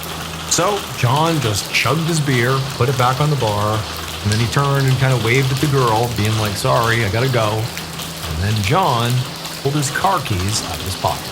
And so John and Frankie, they head outside to the parking lot, and John goes to his truck, and he climbs into the driver's seat. And as he's fumbling with the keys to start the car, Frankie had gone around to the other side and stumbled his way into the passenger seat. And even though he's wrecked drunk, he's totally out of it, Frankie looks over at John and sees him unable to even start the car, and he's like, hey, are you sure you're good to drive? And John looks over at Frankie and he's like, of course, I'm just fine. I do this every single week. We always get home safe. And so at this point, Frankie's like, all right, whatever, let's just go. And so John, he eventually manages to turn the car on, he throws it in gear, and he began to pull out of the parking lot onto the road, but as he did, he really had to squint his eyes just to see the road clearly. His whole world is totally spinning because of how intoxicated he was. And then as soon as he actually began driving down the main road on the way home, the first thing he did is he's hitting the curb and swerving back onto the road, but he was, basically steady. He's totally wasted. He's basically hanging on. And then the rest of the drive was just a blur. John was white-knuckling it the rest of the way. He's driving along, he sees the gas station that he always passed on the way home, so that's a familiar landmark. He's going the right way. He eventually passes a familiar billboard, but then at some point his eyes snap back into focus because he realizes he's swerving off the road onto the shoulder, but he swerves back just in time to avoid hitting a telephone pole. And he's like, oh man, I got this, stay focused. And then somehow, some way, eventually he winds up in front of Frankie's house. And so he drops his friend off, and then back on the road he goes, navigating now at this point, like with one eye shut. And he eventually finds his way to his parents' house where he was staying. And from there, he climbed out of his car, he walked up the driveway, he unlocked the front door, and then stumbled up to his room where he immediately just fell into his bed and passed out. The next thing John knew, he heard voices, and then he felt somebody grab his arm and shake him. And then when he opened his eyes, his vision was very blurry, but eventually it came into focus, and he saw that he was clearly in his bedroom, in his bed, on top of his blankets, but he had no idea how he got there. He looked down and noticed he was still wearing the same clothes he had worn the night before, but they were sticky and they were dirty. And then there were also these two figures who were standing over him, repeating his name over and over again, almost angrily. John looked at these two and didn't really know who they were, but then he noticed they were both wearing matching uniforms. They were police officers. And these officers were very angrily asking John, what happened last night? Like, what did you do? What happened the night before? But John, he still is sort of trying to figure out what's even going on. He really doesn't have a good memory of anything that happened the night before. And all he can just quickly remember is, he was at that bar, he saw that girl, he drove Frankie home, he knew he was drunk on the ride home, but he got home. He didn't know what else they were trying to figure out about what happened the night before. And so when he finally opened his mouth to be like, what is going on? Because he was still basically drunk, it just came out of his mouth like this incoherent babbling. What's going on here? And the two officers, they were just over him, and they just grabbed John and literally pulled him out of the bed. They whipped his hands behind his back, they handcuffed him, and John, who's like, what is happening? They lead him out of his bedroom, downstairs, past his mom and dad who are staring at him like, what is going on? And even though John, again, is basically borderline incoherent, in passing by his parents, he's hoping they're going to be like, hey, officers, why are you arresting my son? But instead, as he's led past them, he looks at his mom and dad, and they're not about to put up some fight. They're crying. They're holding each other and crying. They clearly know something bad has happened, and they can't stop what's happening to their son. And so the officers, they walk John in handcuffs out the front door, and they walk him over to his truck in the driveway. And when they got there, the officers just stopped and gestured for John to have a look inside. And so John, he's sort of looking at the officers like, okay, what's going on with my truck? And he turned and he just sort of squinted and looked through the window into the car. And there was this large object in the passenger seat that he didn't remember being there the night before. Then as he looked more closely, he realized with horror what it was. So the night before, John did drive when he absolutely should not have. He was clearly way past the legal limit for driving. He should never have been driving, totally unsafe for others, for him. Shouldn't have happened, but he did. He drove. And so he and Frankie, they're driving home, and John, in his limited memory, recalled, this sort of blurry ride home, where basically, as dangerous as it was, he got them home. But at one point, he remembered almost hitting a telephone pole. He swerved just in time, and he narrowly avoided it. And in some ways, that was true. He did avoid smashing into the telephone pole, but he didn't avoid an incident. So Frankie, because he was so nauseous from having drank too much, he had his head out the window as they were driving along, trying to get some fresh air. And when John drove too close to that telephone pole and swerved at the last second, Frankie's head was still out the window, and his head was decapitated by one of the tension wires coming off the pole. The tight wire that holds that pole into the ground, one of them, it's like a guillotine, and they're speeding past it, and Frankie's neck hit the wire, off went his head. But his body remained in the passenger seat of the car, and John was so belligerently drunk that he didn't see he had just killed his friend, nor did he see his friend's body, or a part of his body, still in his car. And so when John drunkenly arrived at Frankie's house, he was like, all right, bye. He thought maybe Frankie got out of the car, but clearly he didn't. He was just there, dead, in his passenger seat. And then John just drove back to his parents' house and just left the car in the driveway with his friend's body inside, and up to his bedroom he went and passed out, having no idea what he had just done. A few months later, John would plead guilty to vehicular homicide, and he was sentenced to 5 years in prison. One evening in December of 1989, A young waiter named Zhao was bussing a table at the restaurant he worked at in Hong Kong when he heard the restaurant's phone ring. And the sound really stressed Zhao out because the restaurant was really busy that night. And it was only Zhao and one other waiter working along with the manager who was in back. And so Zhao, he's bussing this table. He began looking around for the other waiter to see if maybe they heard the phone and they could go take the call. But he saw the other waiter and she was busy actually taking another table's order. And the manager was, somewhere in back and would not normally take the call anyway. And so Zhao, he sighed and, stopped bussing the table and went over and he picked up the phone.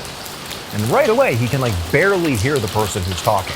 It's a voice of what sounds like a very frail, older woman, and she's practically whispering into the phone. And so Zhao had to block his other ear because it's so loud in the restaurant, and he's straining to listen, and he's asking this person to speak up. But finally, he can hear, what this woman is calling for. And she's calling because she's trying to place an order for delivery.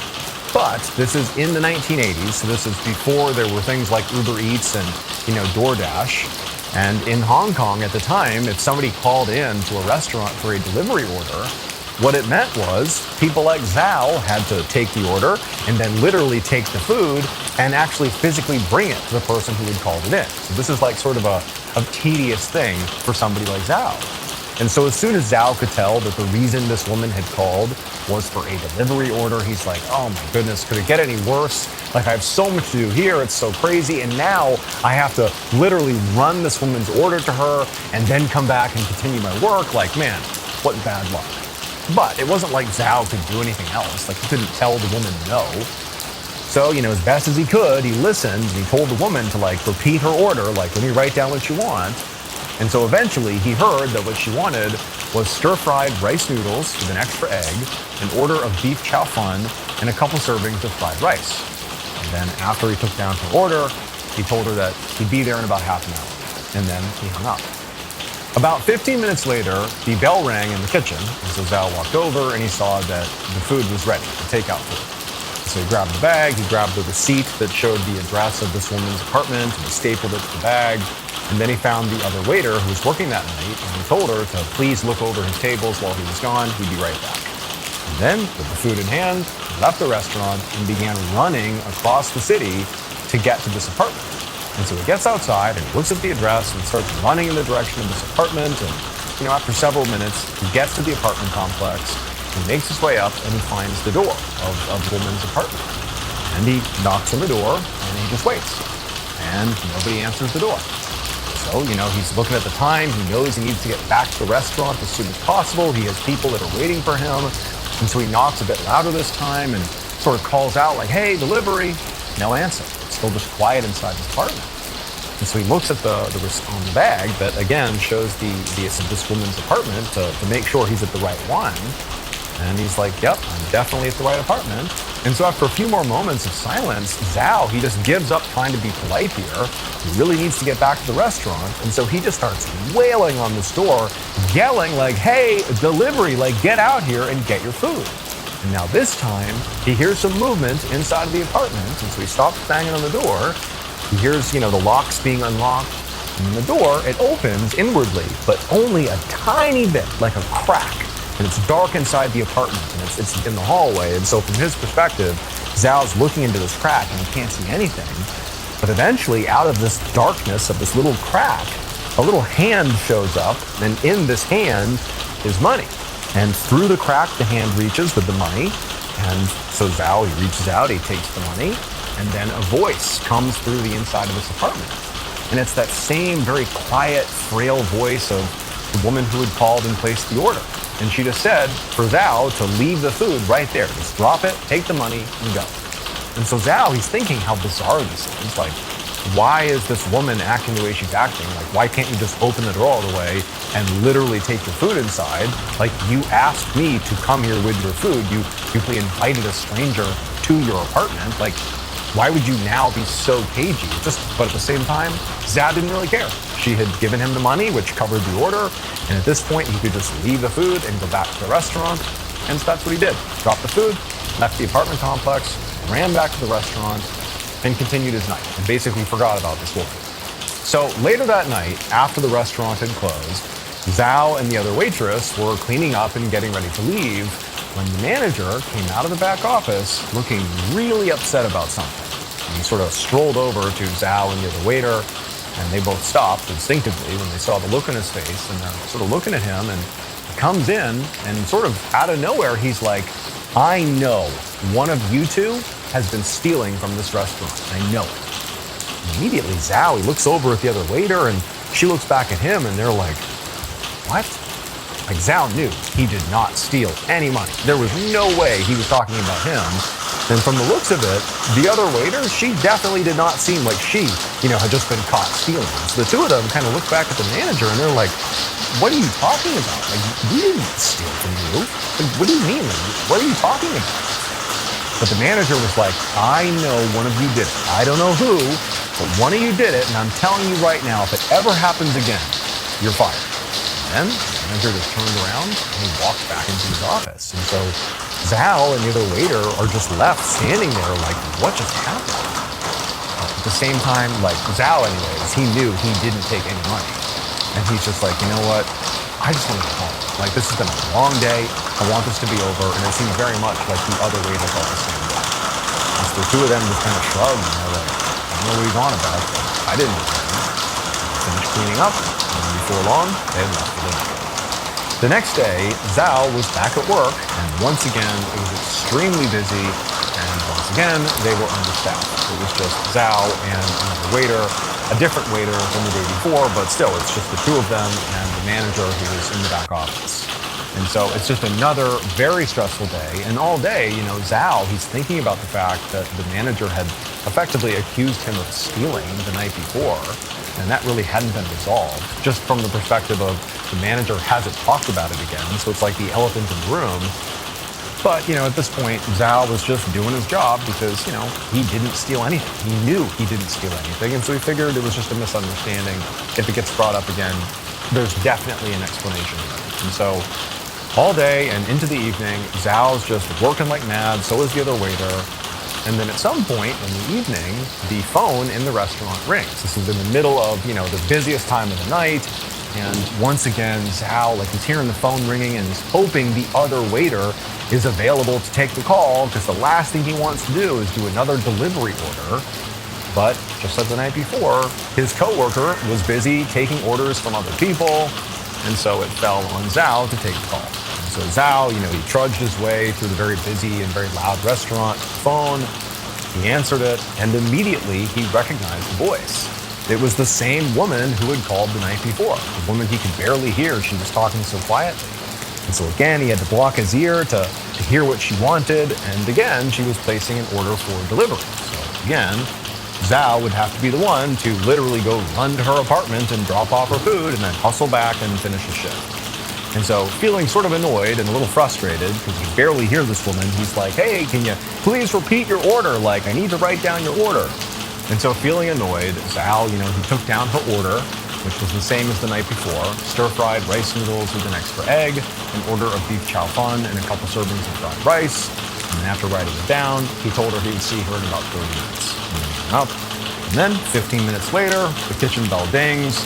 Zhao walks over, he grabs the bag of food, he attaches the receipt, out he goes, and he runs across the city over to this woman's apartment, and up he goes. He gets to her door, which he knows is the right one because he had been here the day before, and he pounds on the door right out the gate because apparently this woman takes forever to come to the door, and so he's pounding on the door saying, hey, I'm here, delivery, delivery. Eventually, he hears the sound of movement inside the apartment, the sound of locks turning, and then the door opens just a crack, and then out comes a little hand with some money. Zhao, he takes the money just like the day before. He hears the sound of this woman saying to just leave the food outside in the hall.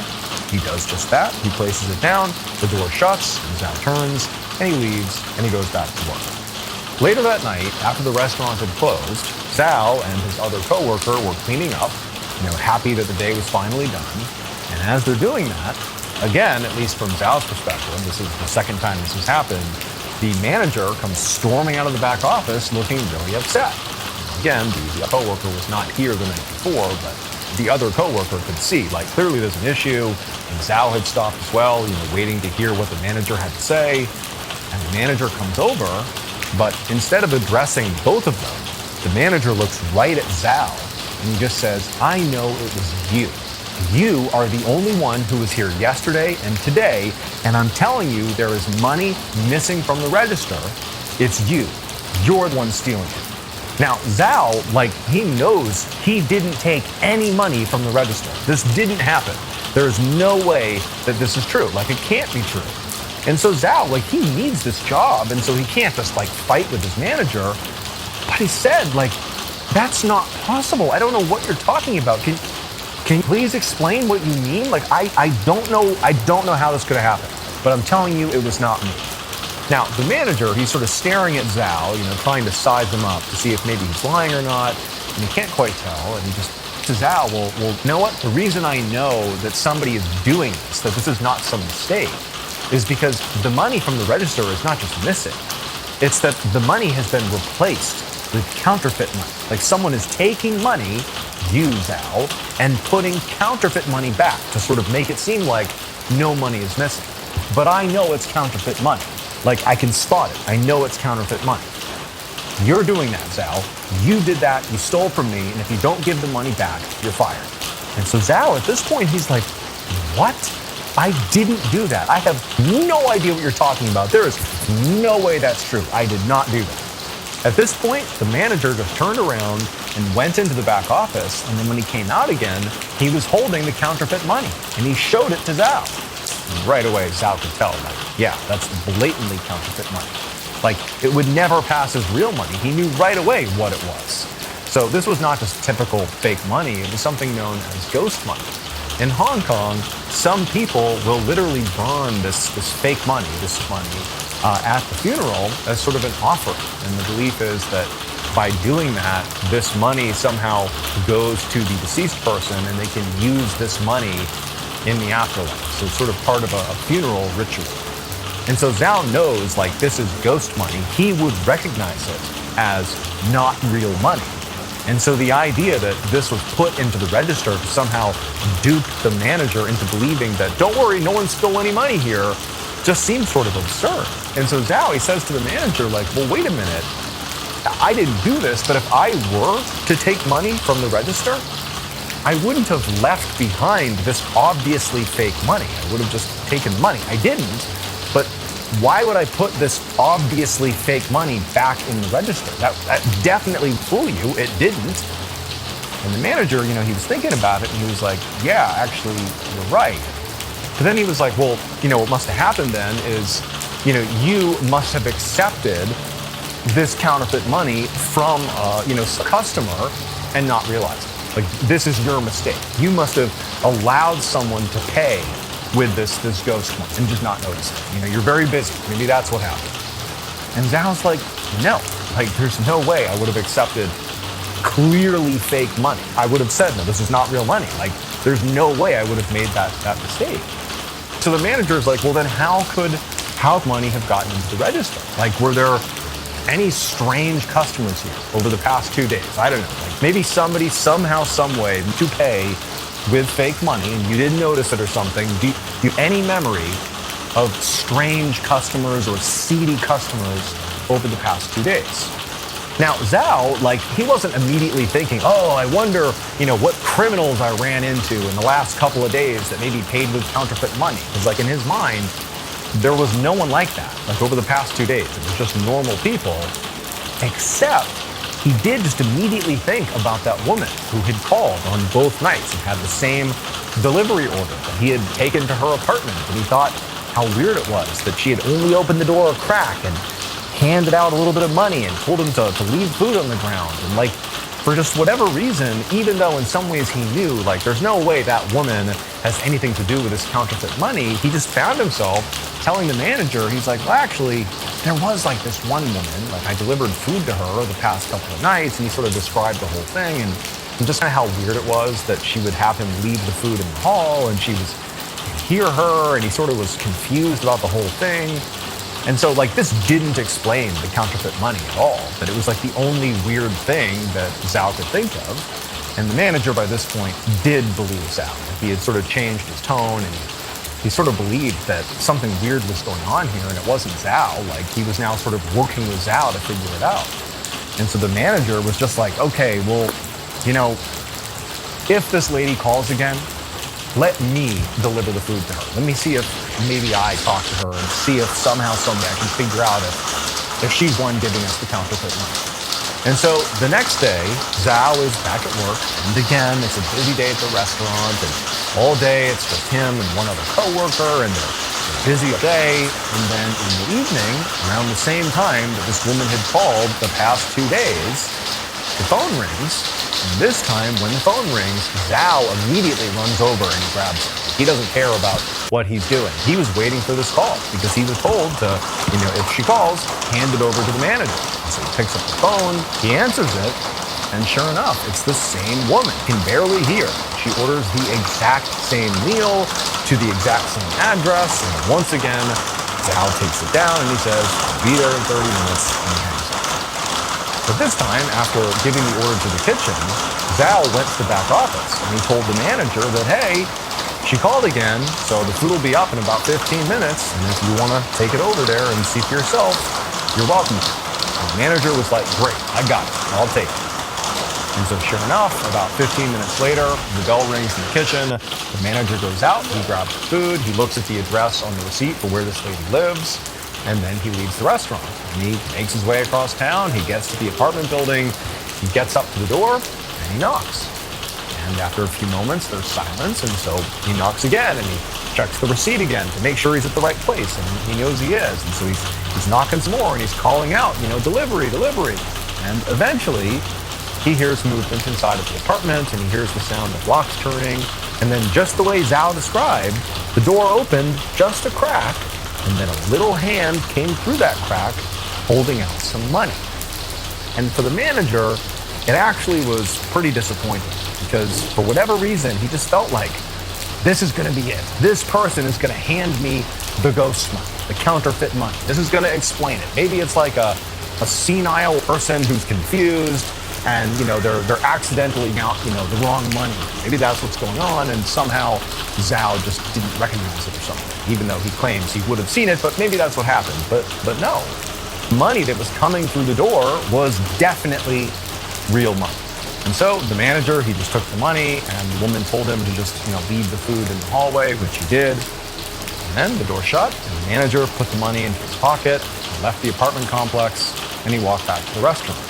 And so later that night, after the restaurant closed, Zhao and his coworker were cleaning the restaurant, and the manager was in the back office counting the money from the register.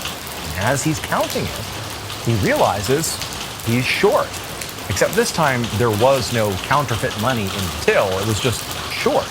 And he's thinking, what's going on? He kept checking the receipts. He was looking for maybe money that had been misplaced.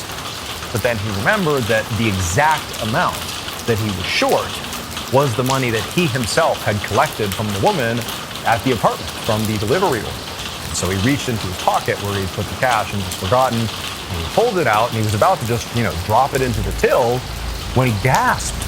Because the money that he had just pulled out of his pocket was ghost money. The money that he knew when it had come through the door from this woman, it had been real money. That money that he looked at, confirmed was real, put in his pocket. Now he's looking at it again, and it's ghost money. How can this be? But right at that moment, that's when he realized what must be happening. They were dealing with a professional counterfeiter.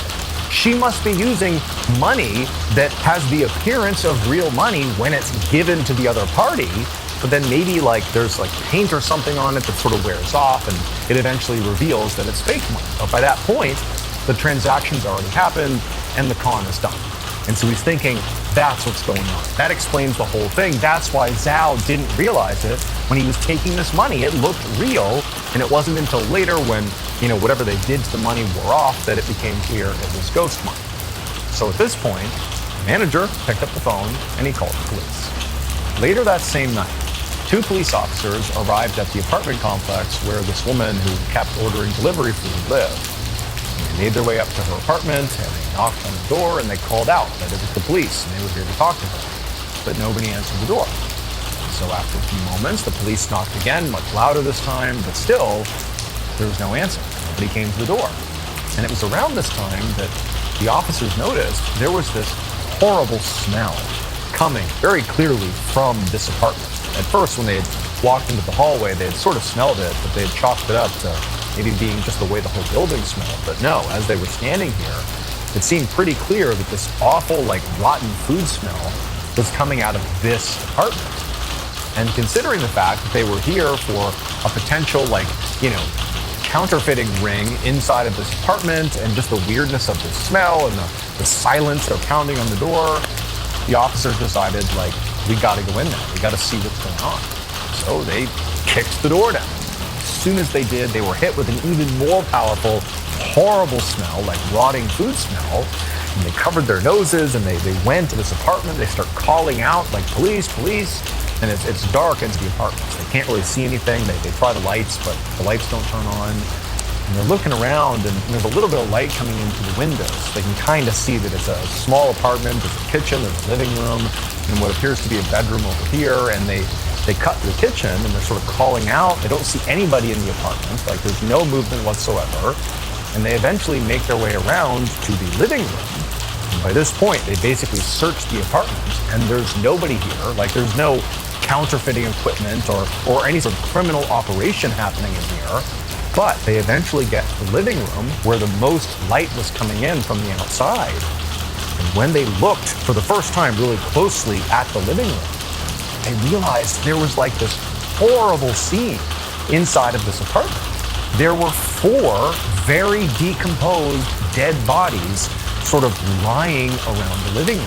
They were draped on the furniture and the ground, and sort of strewn about the dead bodies were all these wrappers and bags of takeout food, like trash from takeout food. And so the police, after seeing this awful scene, they backed up the apartment, and a full-scale investigation was launched into what happened here. And ultimately, what they discovered was these 4 people had died because of an accidental carbon monoxide leak inside of this apartment. But the leak had occurred at least a week before their bodies were found. And so that, in and of itself, created a whole bunch of questions for the police, and certainly for Zhao and his manager, because it's like, wait a minute, we've been delivering food to this apartment to somebody. Somebody keeps opening the door and handing us this money that is apparently counterfeit money, ghost money. Someone's been doing that, and clearly there are bags of takeout food that were literally the bags that they brought from the restaurant. It turned out it was the same stuff.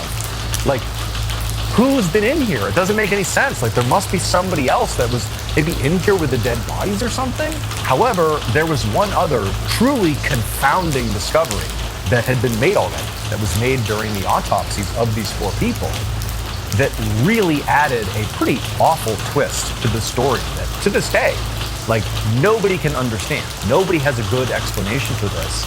And really, this is the reason this story went so viral at the time and was covered by so many news outlets. So in addition to the autopsies discovering that these people died from a carbon monoxide leak, during the autopsies, they cut open the stomachs of each of these 4 people. And what they found inside their stomachs? They found the takeout food. The stir-fried egg noodles, the beef alfon, the fried rice that was brought over by Zhao and his manager from their restaurant. That was the food inside of their stomachs. And the food was determined to be about maybe 1 or 2 days old. So literally, the food they brought over, these dead people consumed, even though, according to their own autopsies, they were dead by the time the food arrived. And Zhao and his manager would confirm they brought the food over like a day ago. These people would have been dead by then. So how did the food get into their stomachs? Now, to a lot of people, the only explanation here was that whoever ordered the food, whoever called, that frail older woman who then paid with ghost money, was literally a ghost. The 4 dead people's spirits must have been in some kind of limbo, stuck inside the apartment where they had died, feeling bored and hungry. This incident, which now is just known as the ghost takeaway incident, because takeaway is another word for the delivery theory, it has been written about extensively in major places all over Hong Kong, and it's been picked up in other parts of the world. And so there are plenty of people that say, this really happened. This is true. We don't know what to make of it, but it's true. This happened. But other people say this is just an amazing urban legend. It's up to you what you think is really true. On the night of October 1st, 1999, a 75-year-old man named Steve Beard sat on the patio of his mansion in Austin, Texas, sipping on a cocktail. And it was a great night. Warm evening, the leaves rustling in the trees all around his property, and behind his house there was this creek that was flowing along, and in the house he could hear his wife Celeste washing the dishes. So Steve had met Celeste only about 6 years ago. It was actually shortly after his first wife, Elise, had died of cancer. And Steve had been with his first wife for 45 years, and they'd raised 3 kids together. And he'd just been totally lost after she had passed away. And really, after she had died, he had spent a lot of nights just sitting alone at the Austin Country Club, where actually Celeste had been working as a waitress. Celeste was only 30 years old at the time, which meant she was almost 40 years younger than Steve. But there had been an immediate spark between them, and they got married just over a year later. Now, some of Steve's friends and family had immediately assumed that, given this age gap, that Celeste was simply after Steve for his money. Steve, after all, had made a fortune as a business owner and a TV station executive, and he was worth about $10 million. But Steve knew that money could not possibly be the only thing Celeste saw in him. I mean, he knew that he took great care of Celeste, and also he took great care of her twin teenage daughters. I mean, he really helped give Celeste and her girls the stability that they desperately needed. However, despite that stability, one thing that Celeste had always struggled with for much of her life was depression. And in fact, earlier that year, it had gotten so bad that Celeste had actually tried to end her own life. And, she had failed, she'd lived, but as a result of that attempt, she had spent a few weeks in a psychiatric hospital. Now, of course, that was a really traumatic and awful thing for the family, but from Steve's perspective, the upside of this was that Celeste was put on some new medication as a result of this hospital stay.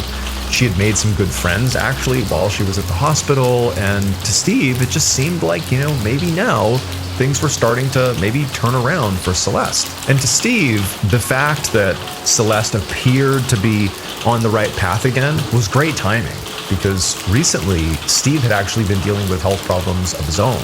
Twice in the past few months, Steve had passed out and actually had to be hospitalized himself. The doctors told him he had high blood pressure, sleep apnea, and he had some heart and kidney issues, but they actually couldn't quite figure out why he was fainting. They just knew he had, several symptoms going on.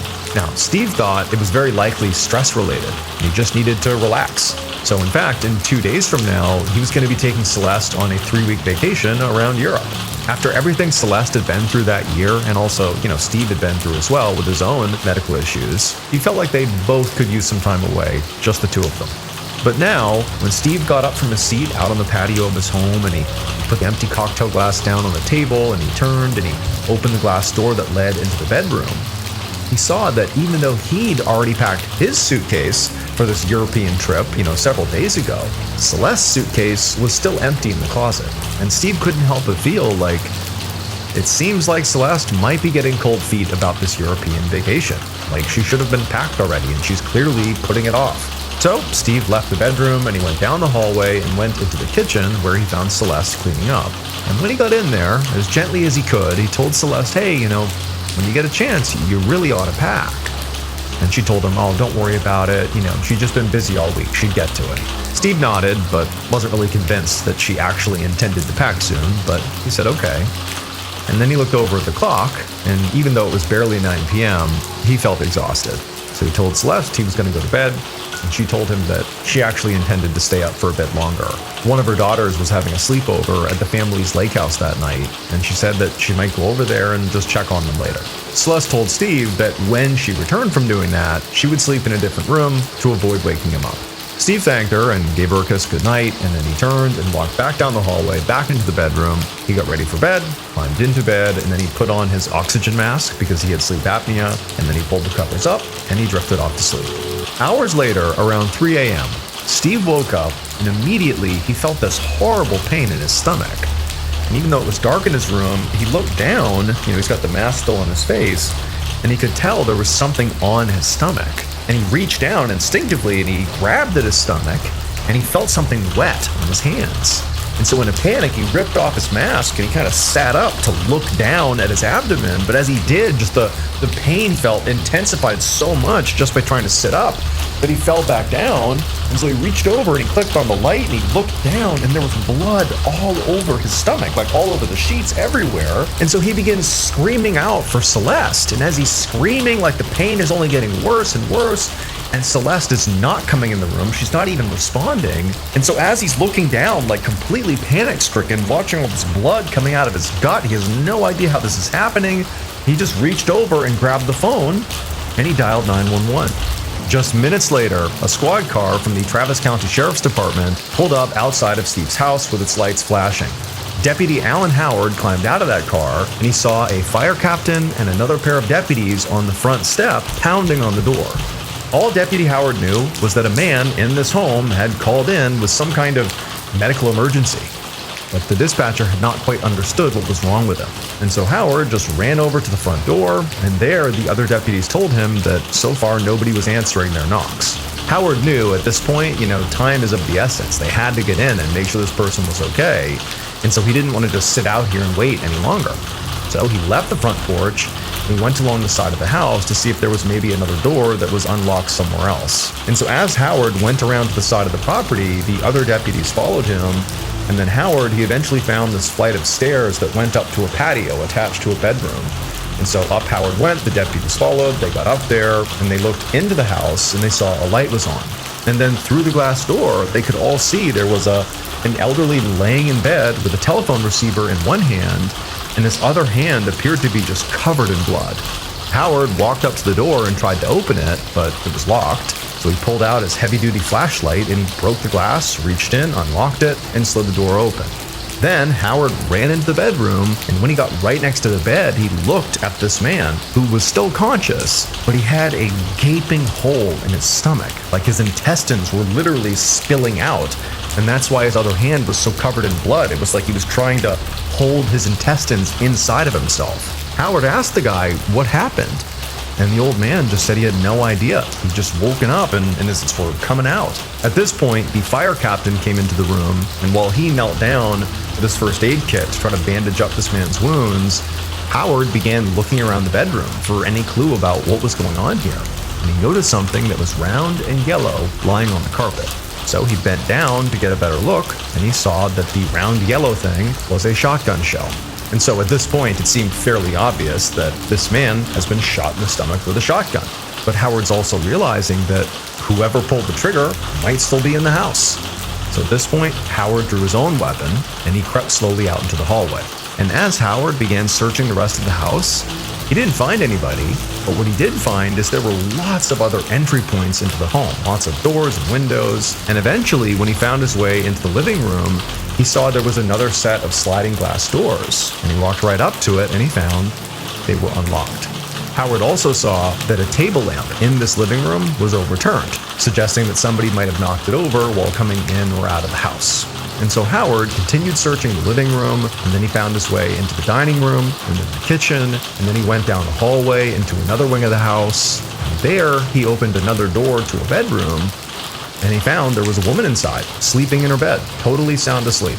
At this point, Howard lowered the weapon, and he flipped on a light, and the woman immediately startled awake. And she was about to ask, what's going on here? But Howard just stopped her, and he told her that he was with the sheriff's department, and they were here responding to a 911 call. And he told her that the man in the other room was very badly injured, and he called 911.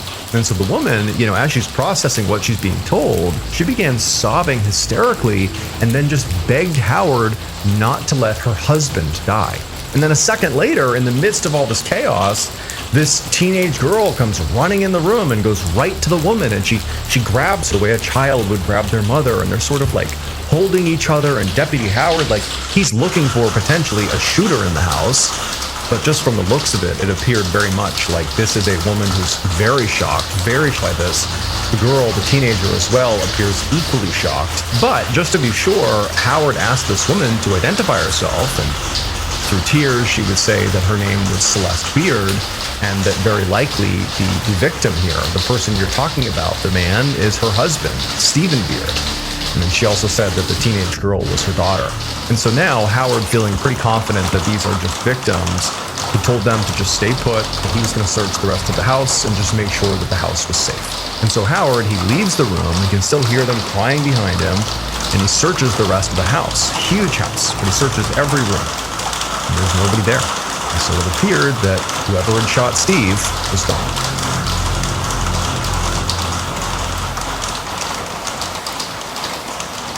Around 5:30 a.m. on October 2nd, 1999, so about 2.5 hours after Steve Beard called 911, Sergeant Paul Knight walked through the waiting room at a hospital in Austin, Texas. Knight was a criminal investigator for the Travis County Sheriff's Department. He'd been called in to lead the investigation into this shooting. Knight stopped at the front desk and he spoke to a nurse, who told him that Steve Beard was in critical condition, so questioning him would not be possible right now. Sergeant Knight nodded and gave the nurse his card and asked them to give him a call if Steve's condition ever stabilized. As Knight turned to leave, he quickly scanned the waiting room. He saw in the corner there was a deputy speaking to a woman who appeared to be in her 30s, as well as a teenage girl.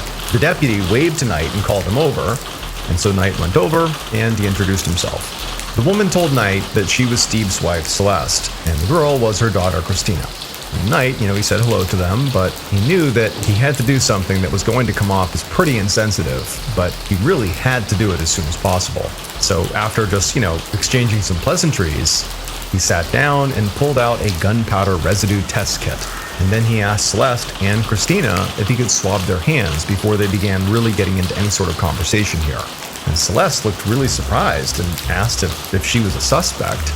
And Knight explained that really at this point, everybody was a suspect, and so swabbing them for gunpowder would be the quickest way to rule them both out. So Celeste, who was still very clearly shaken up, she just put both her hands out, and Knight ran a test strip across both of them. And then after that, Christina put her hands out, and he tested her hands as well, and then he waited for the test strips to develop. And about a minute later, he confirmed that they were both negative, meaning neither of them had fired a gun recently. And so with this test out of the way, Knight's entire demeanor sort of softened, and he asked Celeste to just walk him through what had happened that night. She told him that her husband, Steve, had gone to bed around 9 or 9:30, and shortly after that, she had left their home and driven over to the family's lake house to check on her other daughter, Jennifer, and her friends, who were having a sleepover there. She said the lake house was about a half an hour away, and so by the time she finally came back after checking on Jennifer and the other girls, she said it was about midnight. And, she walked in the house and it was quiet, there was nothing unusual, and she said she went straight to bed. And she said she actually chose to sleep in a different room than Steve because Steve had gone to bed earlier and she had told him she didn't want to wake him up if she came home late. And so she was doing him a courtesy by sleeping in this other room. Knight asked Celeste if she knew anybody who might be mad at her husband or who might want to hurt him for any reason, and she said no. But she did say that the previous afternoon, her husband had gone out and cashed a really big check. He was going to give some cash to her twin daughters, while she and Steve were going to be in Europe. He wanted to give the kids some spending money while they were away, and it was quite a bit of money. And so she said, maybe somebody at the bank saw him cashing that check, knew he had a bunch of money on him. Maybe they followed him home to rob him. And so Knight and Celeste spoke for a little bit longer. And then when Knight was done questioning her, Celeste got up and said she was going to go outside and smoke a cigarette.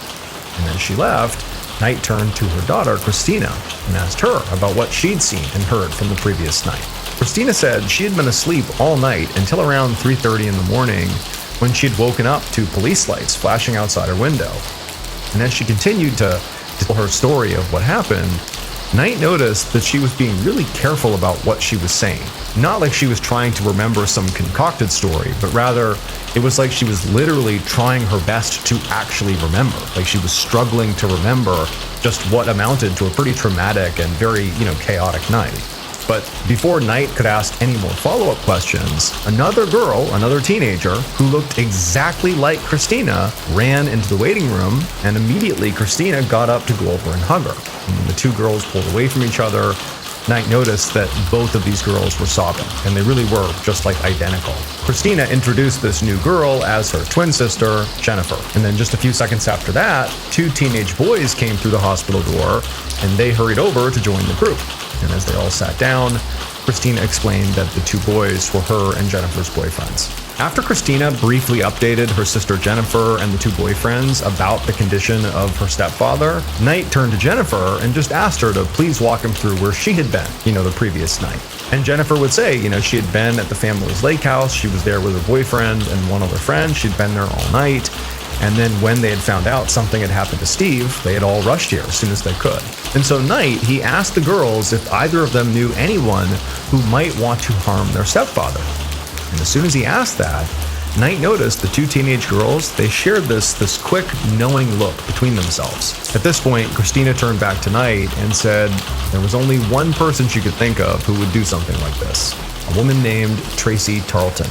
She explained that Tracy was a friend of her mother's, and they'd met earlier that year at a psychiatric hospital where they had both been patients. But Christina said there was just something off about their friendship. Tracy seemed like really unstable, and Christina got the feeling that she was actually in love with their mom. And as soon as she said this, all four of the teens just sort of nodded knowingly, like this was something they definitely had talked about internally. And then they all began to agree out loud that Tracy very likely was the one who did this. And then a minute later, a fifth teenager came running into the hospital and they degrouped, and Jennifer introduced her as another friend. Her name was Amy Cozart, and she had been the other friend sleeping over at the lake house that night. And Amy, who literally had just joined and heard, no context to this point about anything the other teenagers had said, when she was asked pretty much right away by Knight if she knew of anyone who might have wanted to hurt Steve, she didn't hesitate. She just said, "Oh, Tracy Tarleton." Later that afternoon, around 3 o'clock, Sergeant Knight knocked on the front door of Tracy Tarleton's very unassuming ranch-style house in a working-class part of Austin, Texas. While running a check on Tracy to confirm her address, he'd also discovered that she had a weapons permit for a 20-gauge shotgun, the same caliber as the casing that was found inside the crime scene. Tracy answered the door pretty much right away, as if she had been waiting for someone to come by. And Knight, after introducing himself, told her that Steve Beard had been shot. And when he said this, he didn't notice any shock on Tracy's face. Instead, Tracy actually looked scared. Knight asked Tracy if she had any idea who might have shot Steve. And she said no, but then she asked if she needed a lawyer. And Knight said, "Well, that's up to you." And then before she could really react to that, he asked her if he could come inside. And Tracy just sort of turned and let him into the living room. Knight walked in, he sat down, and he just continued talking to Tracy. And so he asked her about her relationship with Celeste. And she said that yes, they had met at a psychiatric hospital when they were both being treated earlier that year for suicide attempts. And then, sort of unannounced, she told the detective that at first, when she had met Celeste, her feelings towards Celeste had not been platonic. They had been romantic. She had been interested in Celeste as a partner. But she then quickly clarified and said that was in the past and that now they really were just friends. And so Knight took stock of this and didn't really ask too many follow-up questions on their relationship. And instead, he just said, "Okay, well, where were you the night before?" And Tracy said she had been here at her house the whole time. She said that she had ordered pizza and she'd had a few beers and then had just gone to bed. Knight asked her if she owned a gun. And Tracy said yes, but she only used it for skeet shooting. Knight asked if he could see her gun.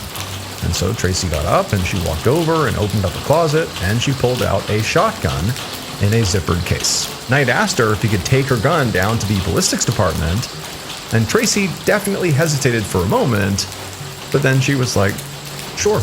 Later that same day, Sergeant Knight walked through the crime scene at the Beard Mansion, looking for any clues that the investigators might have missed during the initial search. Celeste's twin daughters, Christina and Jennifer, had actually come with him to help point out anything that could be out of place that he wouldn't necessarily notice. Inside of Steve's bedroom, Knight saw that some of the drawers and closets had been left open, as if they had been ransacked by a burglar. But something about the whole scene just didn't seem right. The drawers, they didn't appear to have been ripped open as if somebody was in a rush. They had been pulled out really carefully, and inside the drawer, things were basically pretty neat. And so tonight, this didn't really appear to be a burglary. He suspected that someone might have staged the crime scene to appear to be a burglary to throw off the investigation. However, just for good measure, he asked the twin girls to look through all of these open drawers and closets to see if you can identify anything that was missing. And so the girls began looking around, and eventually Christina said that she couldn't find Stephen's watch or his sapphire ring.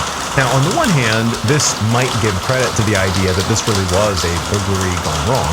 That Steve was just sort of in the wrong place at the wrong time and got shot by the burglar.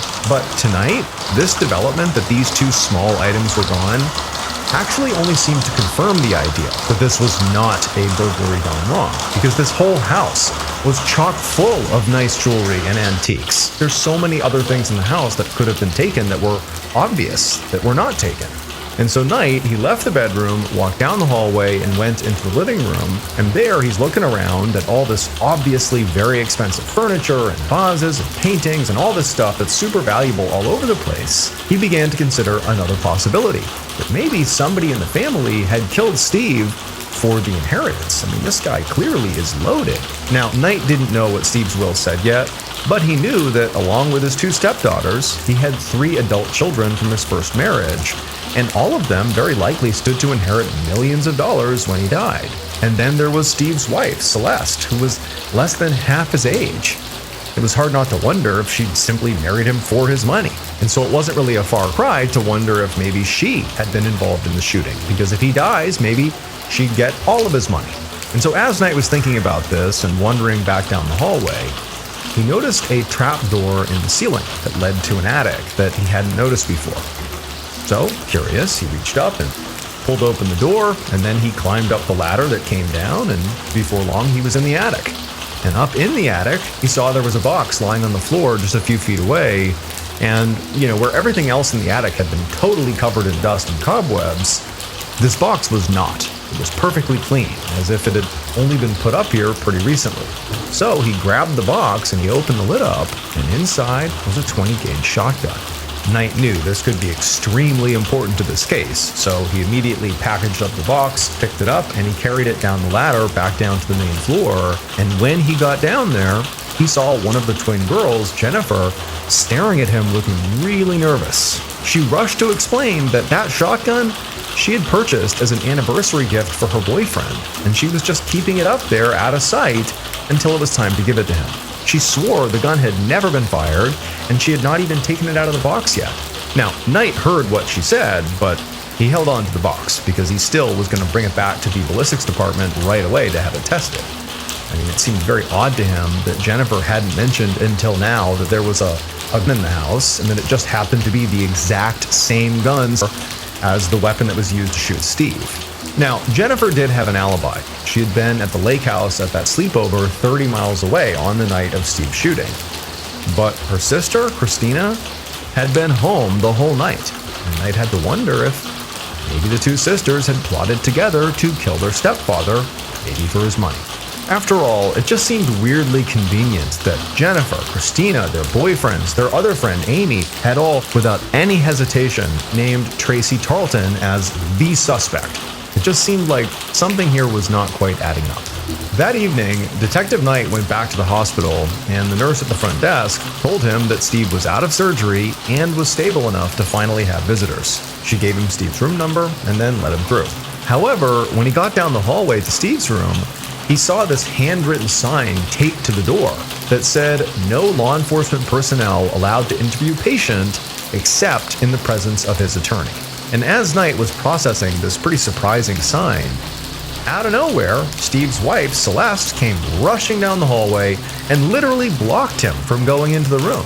She said that, for one, she was not going to allow any further searches of her and Steve's house, and if police wanted to speak to her husband, they'd have to go through the family's lawyer. And Knight, he was stunned by this, because in all his years on the force, he had never seen a victim hire a defense attorney. And then more than that, Knight wasn't even sure if Steve was the one who made this decision. Steve was stable now, but he really had no idea if he was actually conscious. Was it Steve who decided to put up this roadblock? Or was it Celeste? So at this point, Knight really didn't know what he was legally allowed to do here. And so, using an abundance of caution, he just turned around and left, at least for now. And as he walked out of the hospital, he tried to make sense of why Celeste was suddenly being so defensive. Even if she was not the one who made this decision, the way she had just treated him in the hallway was just very aggressive. And then he began to wonder if maybe she had heard about the gun that he had found in their attic and was now trying to just protect her daughters. Or maybe she was trying to protect herself. On the afternoon of October 7th, so 5 days after Steve Beard was shot, Sergeant Paul Knight looked through a folder of interview notes at his desk. By this point, he'd spoken to all 3 of Steve's own children, his adult children. But they were all ruled out as suspects because they all lived hours away and had solid alibis. When Knight had asked one of Steve's sons if he knew who might have done this, he had told the detective to look into Celeste. I mean, after all, pretty much they all thought she was in this marriage for money to begin with. But, Knight had tested Celeste for gunshot residue right after the shooting, so he knew she literally could not have been the one who pulled the trigger. And so at this point, to Knight, it just sort of felt like the entire family was just pointing fingers at each other. But at the same time, Knight did feel like at least one family member on some side of the family was likely involved in the shooting. There was just frankly too much money at stake here. In particular, it was definitely suspicious that Celeste's daughter, Jennifer, had a 20-gauge shotgun in the attic. And on top of that, she and her twin sister Christina and all of their friends had immediately pointed the finger at Tracy Tarleton. And then as for Tracy, she did have a pretty weak alibi and she did own a 20-gauge shotgun. But despite that, she had absolutely no history of doing anything violent like this. And she was remarkably cooperative and had even handed over her shotgun for analysis without really any fight at all. And so at this point, Knight knew he really just needed to speak directly to Steve. But the family's attorney was preventing the police from seeing him. And Knight wasn't sure how stable his condition was, or really how much longer he would even be alive for. So this was a very tenuous situation. But just then, Knight noticed something out of the corner of his eye. And he looked up, and he saw there was another detective in the doorway of his office, just sort of leaning there with a big smile on their face. Knight asked them what was going on, and the detective walked over and handed him a manila folder. And he told him this was a forensics report they had just gotten back. A piece of evidence that had been found at the crime scene may have just cracked the entire case.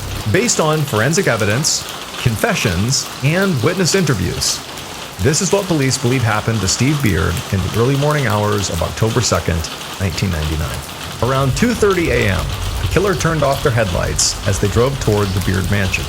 They parked at the back entrance to the property, far away from the house, so the noise of their engine wouldn't wake anybody up inside. They got out of the car, slung a shotgun over their shoulder, and began walking through the trees towards the mansion. And as the patio came into view, they stopped. They felt sick, and they actually didn't want to go through with this, but they had made a promise. They had to do it. So they swallowed their fear and continued walking towards the mansion. And when they got right to the steps that would lead up to the patio, they went to the right, and they walked to a separate door that led into the living room. That glass door was unlocked, so they opened it up, they stepped inside, and then once inside, they navigated their way to the main bedroom. And when they went inside the main bedroom, they found Steve asleep in his bed. The killer walked to the foot of the bed and just stared at Steve for a second. And then, when they were ready, they raised the shotgun in their shaking hands, and they pulled the trigger. And the blast was deafening. Blood began pouring out of Steve's abdomen immediately. The killer reflexively racked the shotgun, ejecting the shotgun shell, getting ready to fire a second time if need be. But then, Steve, he began fumbling for the nightstand. He was maybe reaching for a weapon of his own, and the killer, at this point, they're reaching down on the ground trying to find the spent shotgun shell to take that with them, but they're so scared that Steve's about to shoot them, and so they just abandon the shotgun shell, and then with their shotgun, the killer runs out of the bedroom, down the hallway, back out through the living room, back out the same door they came in, knocking that lamp over in the process. They shut the doors behind them and ran to their car. And from there, they drove to a safe location where they washed their hands, they threw their clothes into the washer, and then they very thoroughly cleaned their shotgun. And then after it was pristine again, they put the shotgun back into storage. The killer was in fact Tracy Tarleton, Celeste's friend from the hospital who all the kids had said she's the one who did this. Well, it was her. The shell that was found on Steve's floor came back from ballistics as an exact match for Tracy's shotgun. And so she was arrested on October 8th, less than a week after the shooting. And then after she was arrested, she confessed to the killing and said that ultimately she had killed Steve because she was in love with Celeste and she wanted Celeste all to herself. However, a few months later, in January of 2000, Steve actually died from his injuries. And after that, a new story began to emerge. It turned out that Tracy's love for Celeste was not one-sided. The two women had been having a full-blown affair for months before the murder. In fact, Celeste had begun secretly slipping Everclear into Steve's cocktails, which is more than twice as strong as the vodka that Steve thought he was drinking. And so basically, Celeste would get Steve really drunk and get him to pass out, and then once he would pass out, Celeste would go sneak off and spend the night with Tracy. According to Tracy, Celeste had asked her to kill Steve so they could be together. And so for the first few months after Tracy's arrest, Tracy kept her mouth shut about Celeste's involvement. But then 5 months after Steve died, Celeste got remarried to a man that she had just met. And that's when Tracy realized that Celeste was not really in love with her. She had been using her to get rid of Steve so she could inherit all his money. And so when this happened, Tracy was so hurt by what Celeste had done that she began telling the real truth with the authorities. And eventually, she agreed to testify against Celeste. And so based on Tracy's testimony, Celeste was arrested on March 28, 2002. She was eventually found guilty of Steve's murder and sentenced to life in prison. Tracy was also convicted of murder, but because of her cooperation, her sentence was reduced to just 20 years, and she was actually released on parole in 2011.